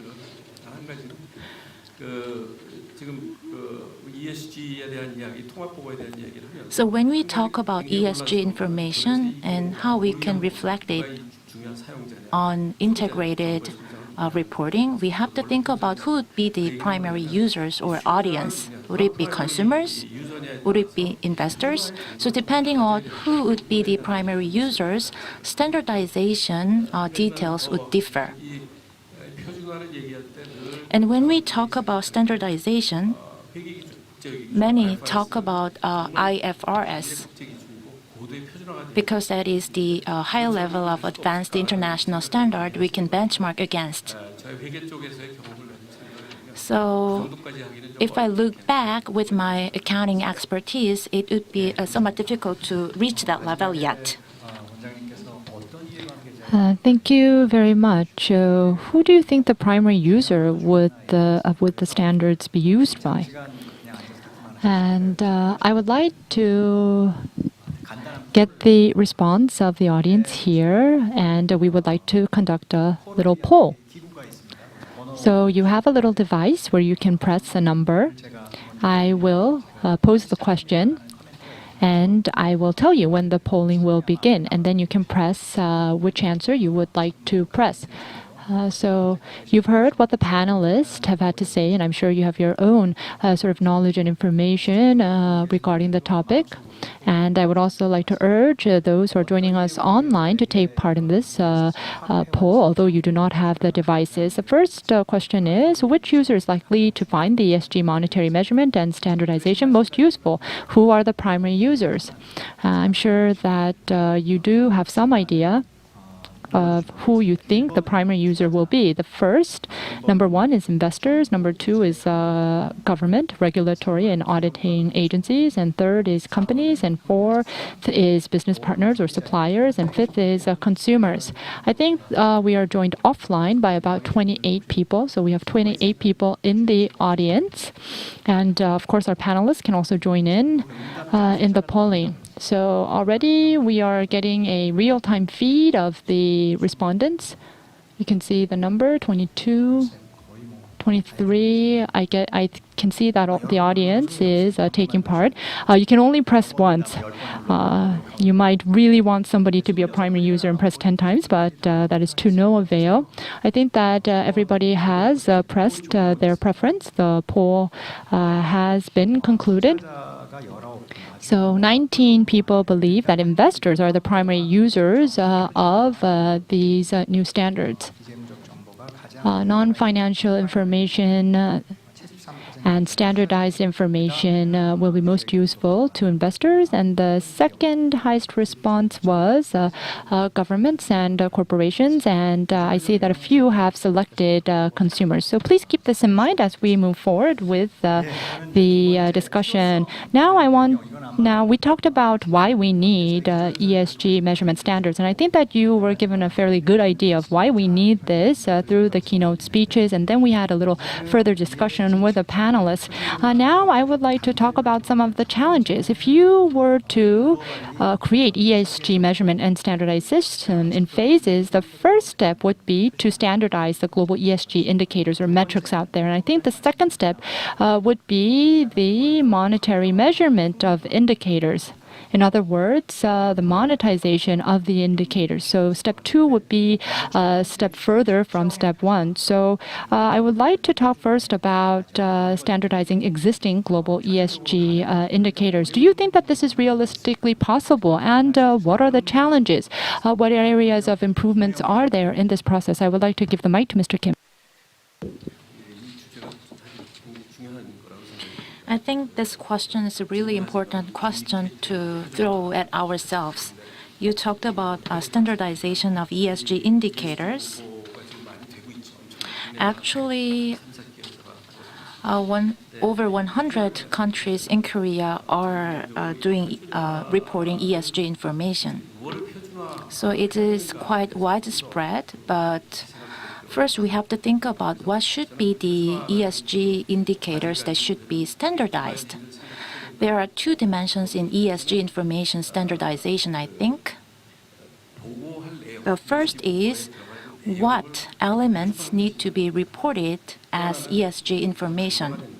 So first, we need to determine indicators. And so this unit of reporting is really important from the perspective of accounting experts. So people may have different opinion about this, but personally, as an accounting expert, I think first you need to determine the agenda of the reporting.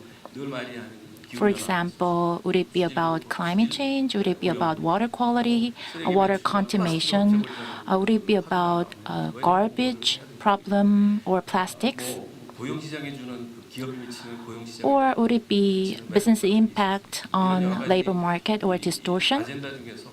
So among multitude of agenda, you need to determine which items need to be subject to ESG reporting and what should be the weights. So there should be consensus about this. So first, you need to determine what should be reported, the topic of the reporting. Second, you have to think about the unit of reporting. So would it be consolidated or separate financial reporting? Same goes to ESG information reporting.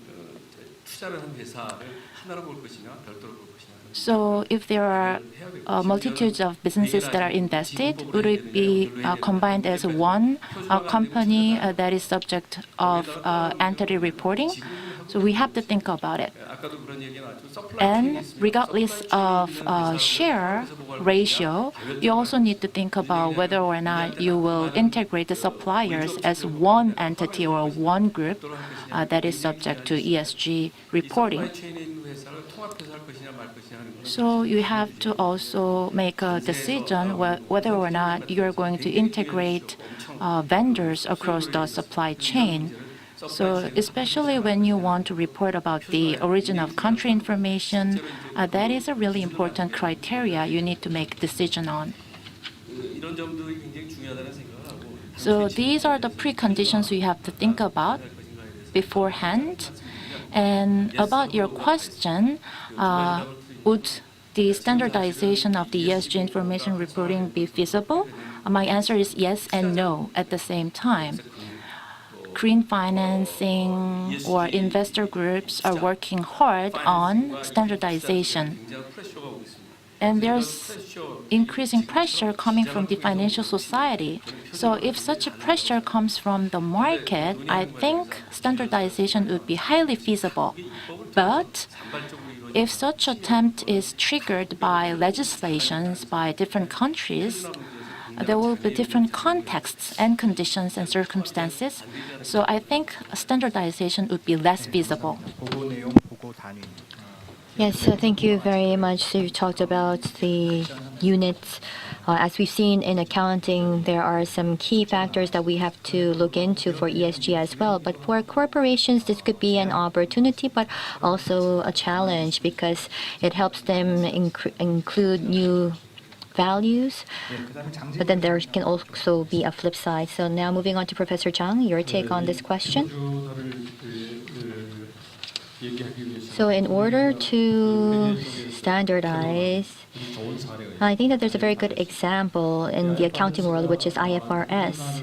IFRS, in order to establish a global standard, has actually worked with IFAC in order to bring about global standards. In 1973, this federation was put in place, and ever since there were a lot of efforts for standardization. In 2001, an IASB, this board was established and supported by ISCO. IFRS actually came into its being. If you look at IFRS, 140 countries have adopted this IFRS. So you can see that it's now a true global standard. However, it took 40 years for this to be possible.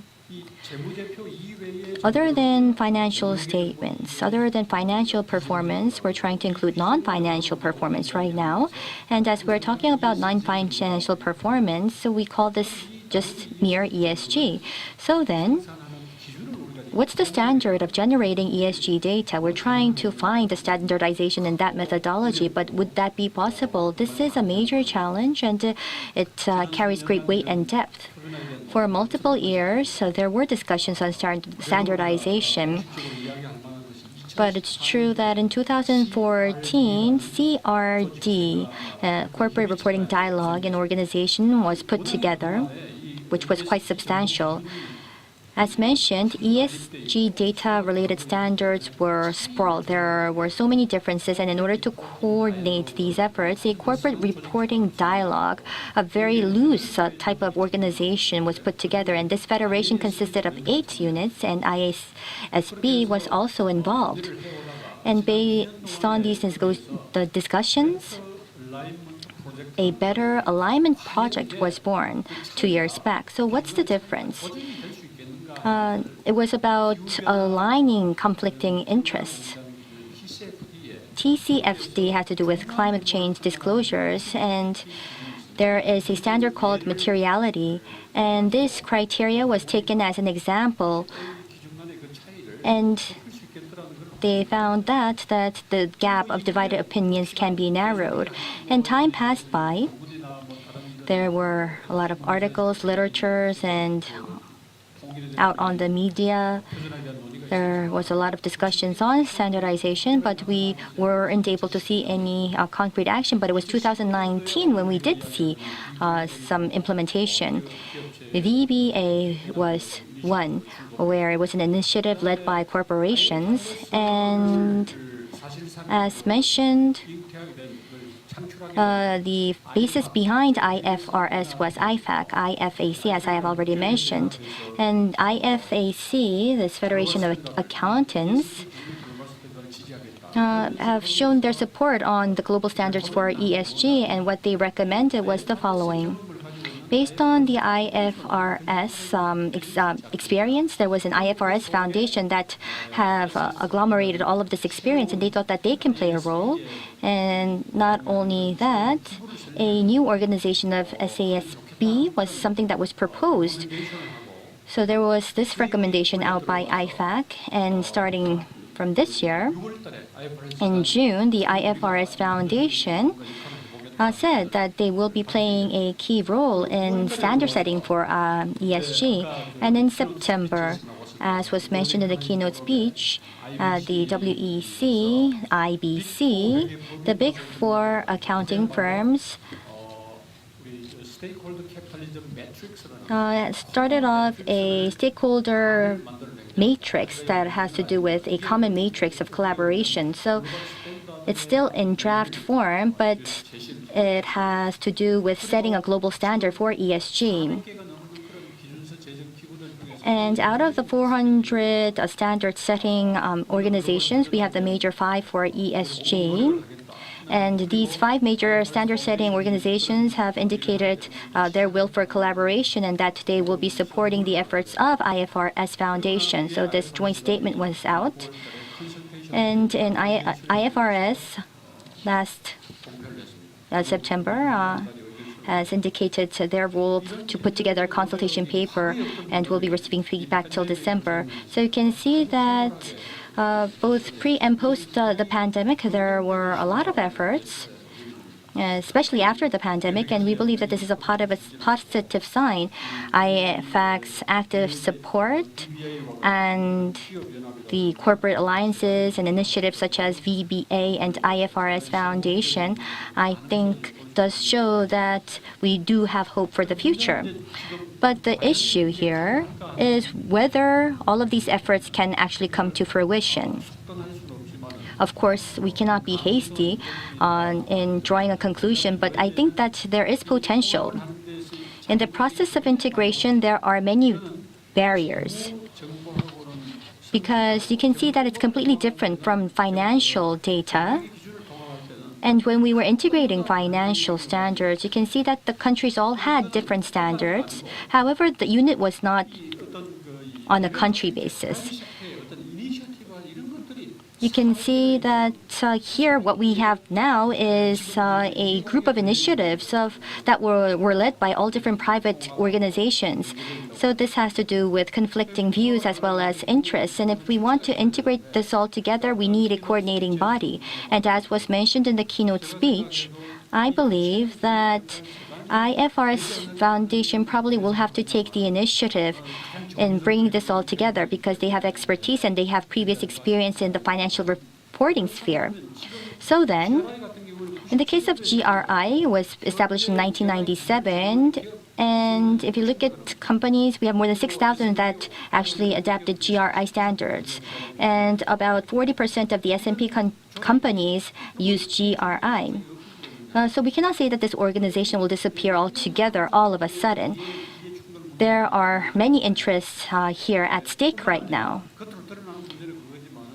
And when we do integrate, as was mentioned by President Kim, you can see that we have to start from the definition, from the concept. And unlike financial accounting standards, you can see that for ESG, there are so many areas and fronts to standardize. Therefore, a lot of time will be required. So at any rate, standardization can be said that it is a major challenge. And relevant organizations as well as governments need to collaborate in order to bring about some good results. Thank you. Thank you. You were talking about how the stakeholders are collaborating together and how we need leadership, especially in turning non-financial information into standards. Mr. Du? I think when it comes to the environmental sector, relatively speaking, it will be easier to come up with standards. In 2009, in the New York Times, in the headline, there was a headline called $2.2 trillion. He was talking about UNEP and a UK company called Truk, and was talking about how 3,000 companies actually occurred about more than $2 trillion in external cost. And in that year, companies actually posted profit of 6 trillion, so external cost was half of their profit. And it also talked about how 700 materials were calculated as ESG improvement metrics and how they were monetized.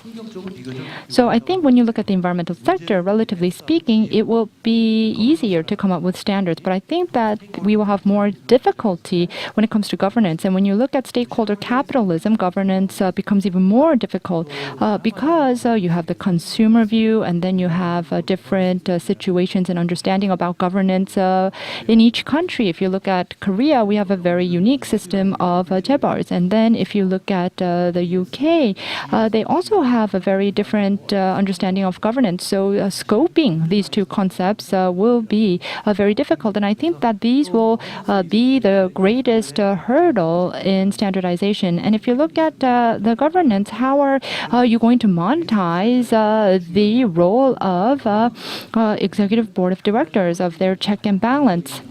And I think that when you look at the environmental sector, it will be relatively easy. If you look at governance, there's also a lot of research that companies with good governance are better companies. And so investors do, in this day, put more weight when in their investment decisions when it comes to governance, but it will be difficult to standardize and monetize this. And then ESG is being pushed forward by the EU. So this reflects a lot of European thinking and culture into this process. And I think that this is a minor complaint.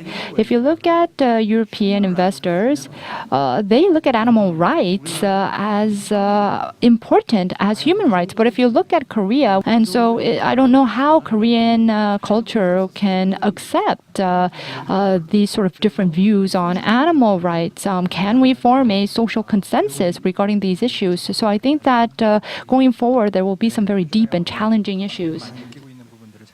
Yes, you've mentioned the challenges to standardization. Thank you. And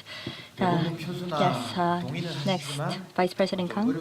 Let me keep my comments brief. Yes, we do understand that we need standardization, but it's going to be challenging.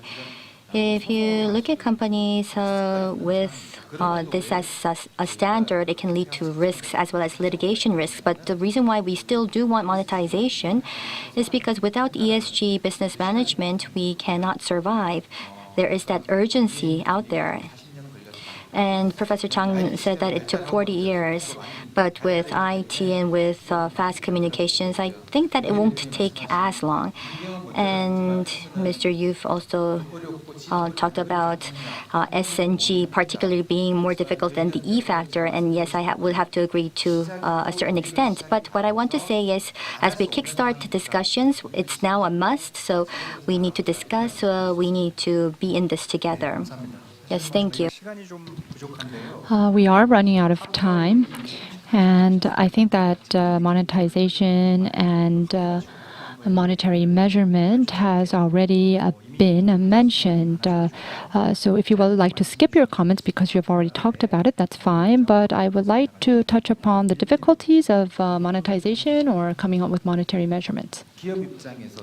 I think from a company's perspective, they make investments into the environment, but this undermines their short-term profit. So I think that the question is, will you invest in a coal company that posts profits of 100 billion won or a renewable energy company that posts 10 billion won in profits? I think that's the question. Yes, Mr. Ryu. Impact investors are, of course, slightly different, but if you look at mainstream investors that look into ESG, you can see that in terms of market capitalization, we do have that type of monetized indicator already. So what's happening right now is there are many rating agencies that do measure ESG, and we do the same, and we provide that information to institutional investors, and the investors will, of course, utilize many methodologies, and they will come up with a reevaluation of the valuation of these different houses. And then they base that off for their portfolio. So for mainstream investors, we can say that in terms of monetization, they already have a methodology and they are integrating this already into their investments. Yes, thank you. Next, Chairman Kim.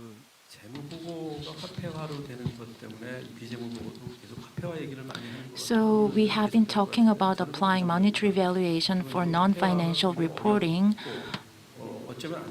but I think it's really challenging to realize it or implement it, and it will take significant time until full, complete monetary valuation of non-financial reporting. If you think about financial reporting, the results or performance is about maximizing profit, but it is different story with ESG. Some of the factors, ESG factors, are measurable, but some of them are not, and it is meaningless to make a monetary evaluation of some ESG factors like labor issues. And another thing is, for ESG reporters, we are forcing them to make monetary valuation of their ESG activities, but it is really challenging to realize it.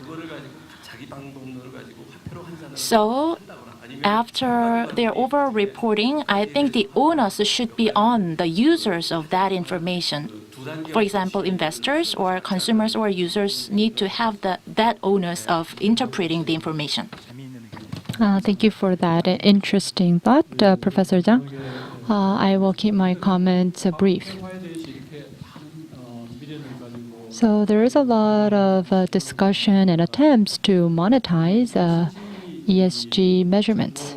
And this is because even if we have a common standard, in order to integrate this with existing financial reporting will be very difficult. And so that is why we are trying to build monetary measurements. We believe that it will be easier to integrate the measurements into the existing financial reporting. If you look at non-financial data or information, this means that this information has not been monetized. But if you look at accounting principles, there is a best estimate principle. So when you cannot come up with an accurate figure, you come up with the best estimate, and reasonable estimate is what we do. And I think that as an accounting expert, I was quite surprised with the VBA, and I thought that their attempts were quite innovative. And if you look at the methodology that they are using for methodologies for monetary measurements, it is quite surprising. They come up with contingent valuation. They use many different principles that comes from economics. They are also using methods that you can see in the market, so it's quite innovative. But these different principles have not been applied yet, and there have been no similar attempts in the market so far. With the technology advancement that allows for congregating and aggregating different data, I think that VBA's project would be able to come up with something that is reasonable. If we can come up with a reasonable monetization value, I think that we will be able to progress a little bit. I think that if an accounting expert like a professor in accounting believes that this is possible, then I guess I would have to rethink my opinion as well. So I think that we need to continue to research the specific techniques that will allow this monetization. Actually, we only have less than 3 minutes left. So I think that we would like to leave with 30-second comments about what you would like Korea to do.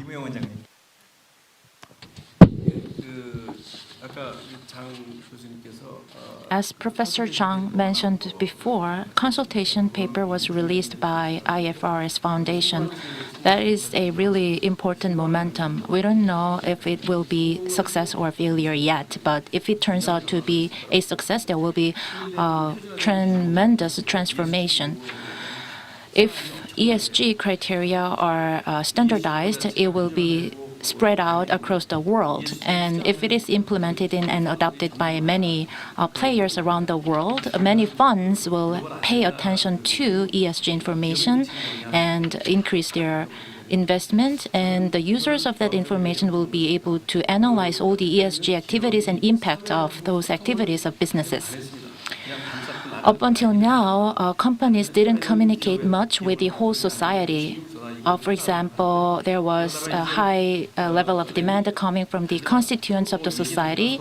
However, it was not delivered properly to businesses. So two words used different sets of languages. However, now they should have open communication through this standardized ESG information.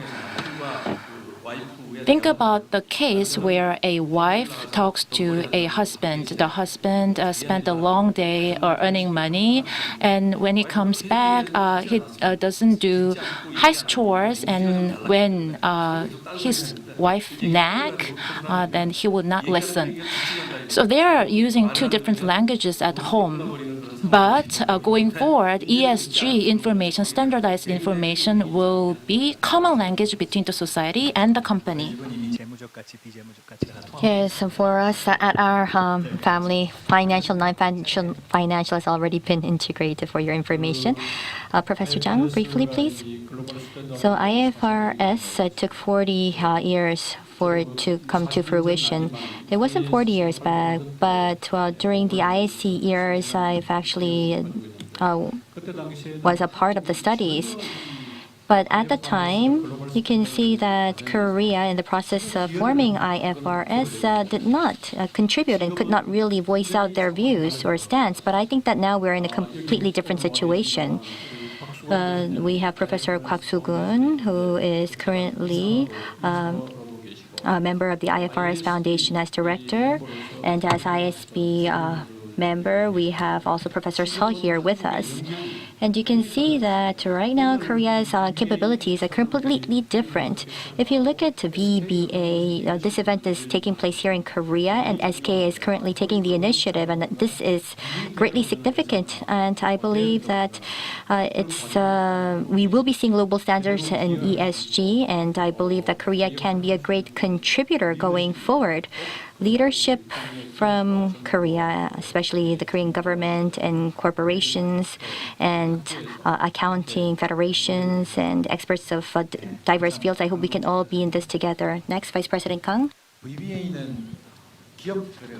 VBA is an alliance among companies. So for standardization, discussions have been led largely by NGOs. So I think that our effort is meaningful and that corporations are taking lead. So the users are actually building this. And so we are actually planning to provide our feedback to IFRS. I think companies moving forward will try to minimize their negative impact to society, but they will also seek innovation. They will also seek to build innovative products and services to change society, and we will do our part so that we can measure this. Next, Mr. Yu, I would like to talk about 3 steps. Basically, as was mentioned by Professor Chung, it's about who's going to lead the discussions. We need to decide on that first. And based on that coordinating body, we need to go into some sector-specific ESG indicators. And after we define that, having that as a foundation, we need to also standardize the disclosure guidelines. This, of course, is something that can be challenging, but it is a necessity. And I also believe that the role of the asset owner is critical. In the global capital markets, if you look at the different types of funds, more than 70% are endowment, pension funds, or sovereign wealth funds, and they're all asset owners. And what they do is with asset managers and securities firms and intermediaries, they actually provide their assets. And it's important to understand the views of the asset owners. And these pensions are universal owners. For instance, you can see that, let's say, if we have Hyundai Motor, if there was any environmental negative impact they posed, then the pension funds, what they would do, they have in their portfolio stocks of insurers as well as auto companies. So what they do is they have an incentive to maximize their short-term profit. But in the case of auto companies, they may be able to profit from that. But for the asset owners, you can see that the life insurance profits can actually negatively be hit. So the universal owners need to be an active part of this game. Yes, thank you. Society and companies and corporations, I think, have started to want and yearn to engage in dialogue with a common language. We have another poll here, and we will not use the voting device because the answer is quite obvious. So the question is, I'm willing to actively participate in continued discussions if given the opportunity. So if you are for this, then please give us a round of applause.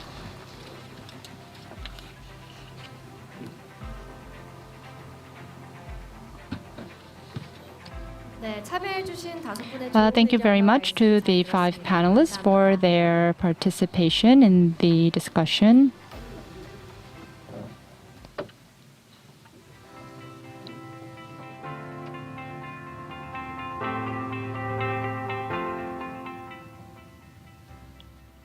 네, 다음은 폐회사 순서입니다. Next, we will invite some speakers from closing remarks. The first speaker is Saori Duberg, chair of the VBA Supervisory Board, and the second speaker is Patrice Machaba, vice chair of VBA. They will be joining us via video. Dear participants of the VBA event, my name is Saori Duberg, and I'm chair of the VBA Supervisory Board and member of BASF's Board of Directors.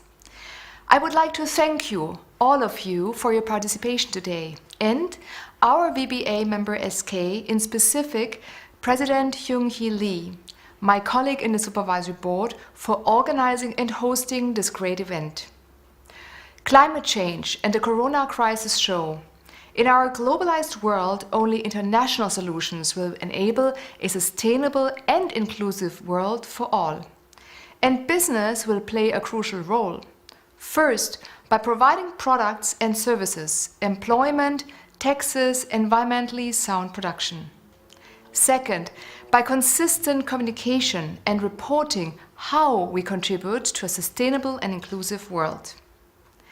The VBA, founded in summer last year, is following these principles with enormous dedication. As you have heard throughout the day, the traditional financial bookkeeping is not sufficient anymore. Measuring and valuing the real impact of business is on the rise. It will be the new yardstick to assess business performance. As VBA, we are globally recognized as a leading initiative in this area. We will provide for free a globally harmonized and tested methodology for impact valuation. It will be pragmatic, scalable, and transferable across regions, industries, and size of companies. Remarkable organizations such as OECD, World Bank, EU, standard setters such as IFRS, SASB, or IIRC, Harvard, and Oxford. They all are reaching out to us to learn how to benefit and make use of our achievements. To become a truly global new normal, the active participation of leading Asian companies is key. I'm very proud that you all have joined this event in Korea. That said, today can just be the starting point. We need more leading Asian companies such as SK and Mitsubishi Chemicals shaping the future that we really want. Get in contact with our team, join us in the VBA. You will be part of one of the most future-oriented and change-driven business initiatives. So have a lot of fun at your event.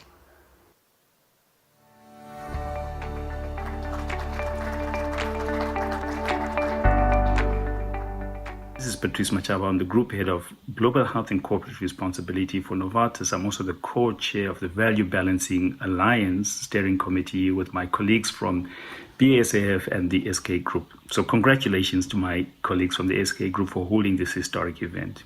We have been clear and feel strongly that the era of shareholder capitalism has gone. It's important now that we consider the stakeholders, that we consider the people who we call neighbors, who live in our towns and go to our schools and attend our hospitals and go to our factories, the people in our cities, the people in our country, and indeed the whole world. It's only one world. And this has become more pertinent now with COVID. We've seen the destruction of wealth and health And this has come about because of environmental degradation. So if we don't act sooner and start looking at the impact we have as a business and as companies, we won't have a world to live in.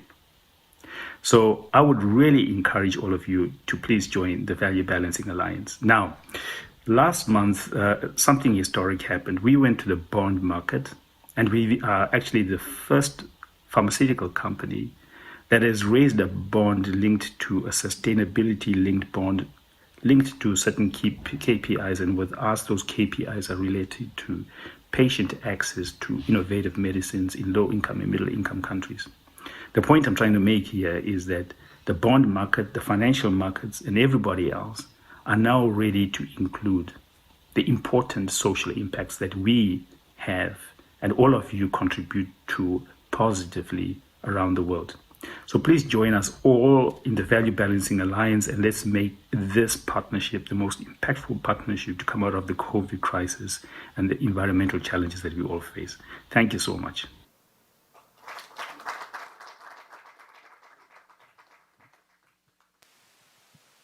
The final closing remarks will be delivered by Hyung-hee Lee, Vice Chair of VBA. I would now like to invite Vice Chair Lee to the stage.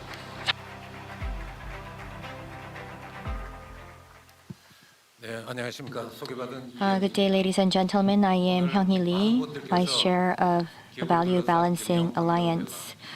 Today, many speakers share their valuable insights on the changes in the business environment surrounding corporations, as well as the way forward towards standardizing ESG measurement and integrated financial statements.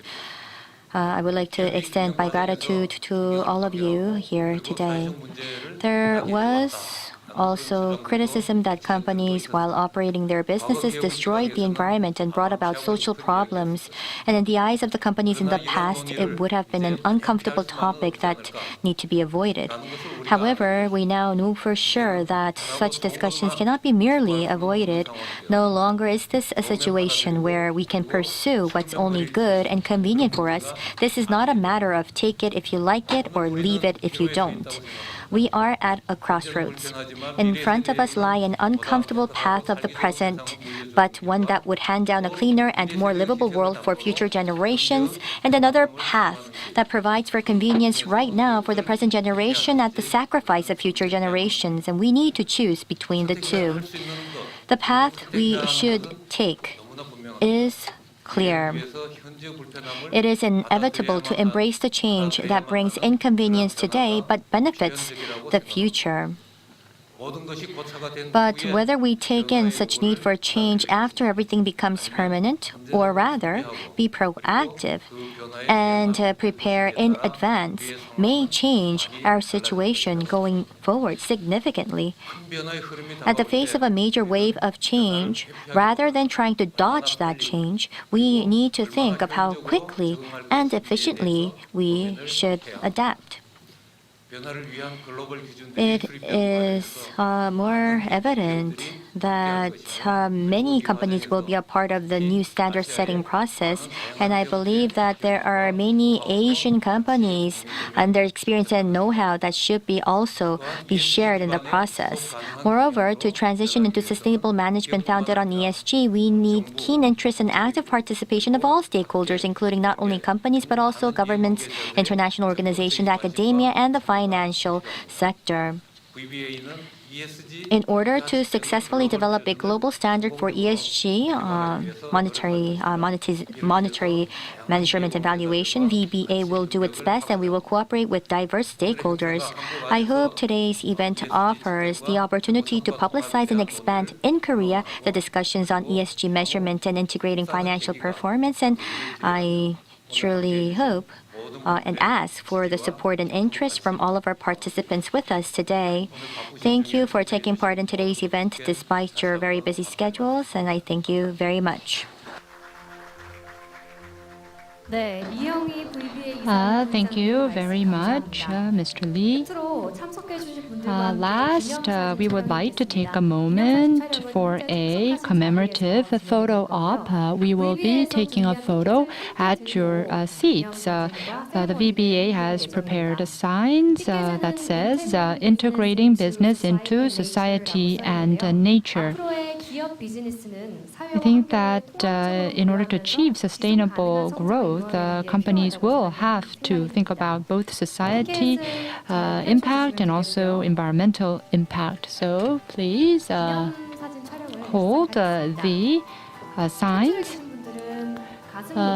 To those of you in the first row, please hold the signs at your chest, and for those in the back rows, please hold the sign above your heads. You can see that the speakers who took part online are also joining us by holding up their signs in the screen up front. This was the first official Korea VBA promotional event, and today we talked about the efforts of global companies in standardizing ESG measurements and also ways they are thinking of integrating financial performance and ESG outcome. And so we had a lot of in-depth discussions today. I hope that this leads to a network of experts and stakeholders, and we hope that this serves as a starting point for establishing a global measurement standard and also discussions for integrated financial reporting in Korea. I would like to thank all the speakers and also the organizers and participants for the seminar today, and we ask for your continued interest in this topic. That is all for the commemorative photo op. We are done with the commemorative photo op, and with that, I would like to conclude the Value Balancing Alliance 2020 Korea. I ask again for your continued interest in the topic of ESG measurement standardization. I would like to thank all of you for joining us here today, both online and offline. Thank you very much. Goodbye. Welcome to this meeting of the Value Balancing Alliance. My name is Shannon Clinton, and I'm the Chief Legal Officer for Novartis. With the Value Balancing Alliance, the idea of total impact has been taken to the next level of standardization, so it can be adopted by other companies in other countries and become a mainstream standard for how all companies think about their impact to society. I would like to deeply thank the SK Group that has co-founded the VBA as the only Asian company co-founder with us. Good afternoon, I'm Yoshihiro Ikegawa, CSO of Mitsubishi Chemical Holdings. I'm very pleased to join VBA's important proceedings in Seoul, and I'm delighted to have this opportunity to share my own message. It is a very difficult challenge for any company alone to complete a universal measurement system for the value of innovation and sustainability. Therefore, we decided to join VBA to evaluate and determine corporate value by translating the impact of companies on environment, people, and society into monetary amounts. I also hope and anticipate that more Asian companies will join us. Greetings from Frankfurt to South Korea. My name is Bertolt Fürst, and at Deutsche Bank, I'm responsible for investment banking, coverage and advisory business in Europe, and I'm also Deutsche Bank's representative on the Value Balancing Alliance. The fight for sustainable economic development will not be successful without capital markets and the financial sector, but it requires much more. It requires business-wide standards and a reliable framework for impact measurement and impact reporting. This in turn requires that lawmakers, regulators and the private sector closely collaborate to establish such framework. VBA provides a unique platform for such collaboration. We wanted to be part of that platform and part of the solution. And for that same reason, I encourage you to join VBA too. Be part of the solution. 안녕하십니까. 저는 3일 PwC CEO인 윤은수입니다. 기후변화나 전염병 등 환경 요소가 기업 경영의 모든 면에 영향을 주고 있고, 다양성과 포용 등 사회적 가치가 기업이 고객이나 우수인재를 유치하는 데 중요한 요소로 작용하며 좋은 지배구조가 기업의 올바른 의사결정을 가능하게 합니다.